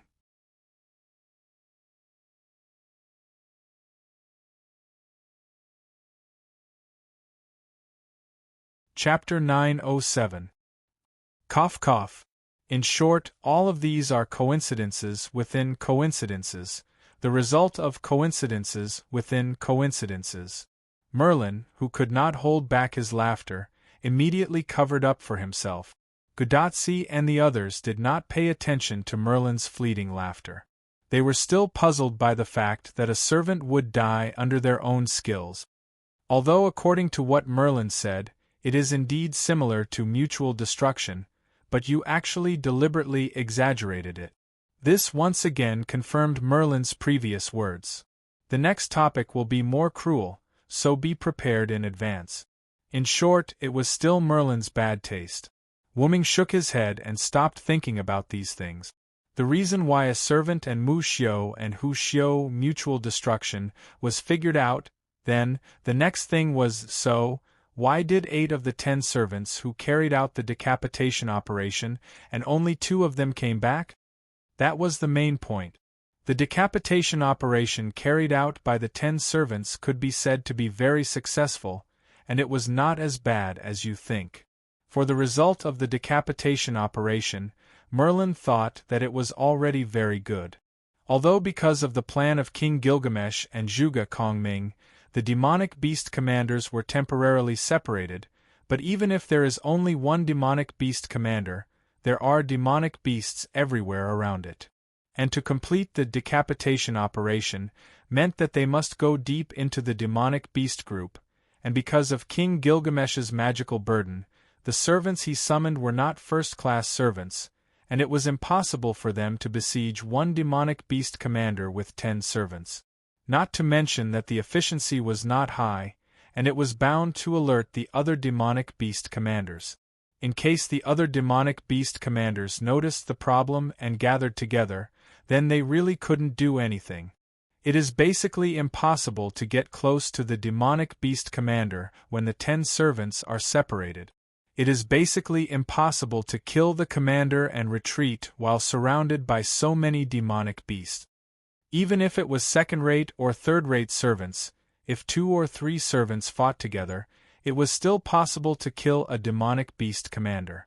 The fact also proved that this idea was indeed feasible, 8 servants in exchange for the death of 3 demonic beast commanders. And to put it bluntly, demonic beast commanders seem to be unable to be mass-produced, and King Gilgamesh could summon servants again as long as he could hold on, although he probably won't do that again. In the end, there were 2 servants that returned to Uruk alive. For a one-way decapitation mission, it was a pleasant surprise that a servant could come back alive. After sacrificing the lives of 3 demon commanders, 2 followers came back alive. Based on this operation decapitation alone, it's already an excellent result. Merlin was very optimistic about this. How could this be? Matthew was shocked. Isn't this a suicide squad? Gudatsi vividly interpreted the essence of the beheading operation. Indeed, King Gilgamesh didn't expect the 10 servants to come back alive. King Gilgamesh assigned this task with the consent of the servants, and they were also very willing to serve as a suicide squad in order to give hope and a future for mankind. Merlin said the truth indifferently. This is too cruel. Matthew's eyes were full of sadness again. Although it was cruel, Matthew really couldn't refute it. Was this the so-called necessary sacrifice? Humans couldn't deal with demonic beast commanders, only servants could, and combined with the situation at that time, they could only send servants to the depths of the demonic beasts to carry out the decapitation operation. However, even so, in the face of another sacrifice, Matthew still couldn't look at this problem calmly. Matthew, in a war, anyone's sacrifice is just a number. This is the essence of war. In the past, he, Artoria, and many knights of the Round Table led countless knights to fight in the north and south, and it could be said that he had already seen through the essence of war. But, in this war between the demonic beasts and the humans, even if the servants sacrificed themselves, as long as their sacrifice created the conditions for the humans to win in the future, then their sacrifice was not in vain. Just like the servants who sacrificed themselves for you in the previous 6 singularities, we should remember them and work harder for the next operation. We can't let their sacrifice go to waste. Merlin is right, the original 11 demonic beast commanders have now been reduced to 6, but there are still 10 servants on the human side. The scale of victory is gradually tilting to our side. At this time, we should work harder. How can we be depressed because of the servant's sacrifice? Yes, Vilo-senpai, I'm still recovering, sorry. Matthew patted his cheek and recovered again. Because of his incomparable emotional state, Matthew's mood recovered quickly after the training of 6 singularities. However, at this time, Gudatsi noticed some problems. Wait a minute, why are there still 6 demonic beast commanders left? Didn't we defeat 4 in total?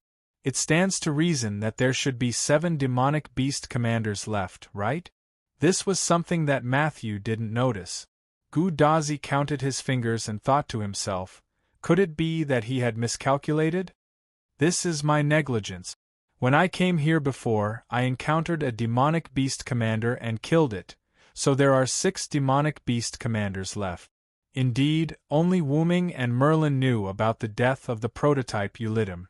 After that, the 2 of them didn't talk about it, so it was normal that Gudatsi didn't know about it. Wait a minute, was the previous light beam caused by Vilo? Roman's incomparably shocked voice came from Gudatsi's bracelet, and Wuming could imagine Roman's expression at the moment.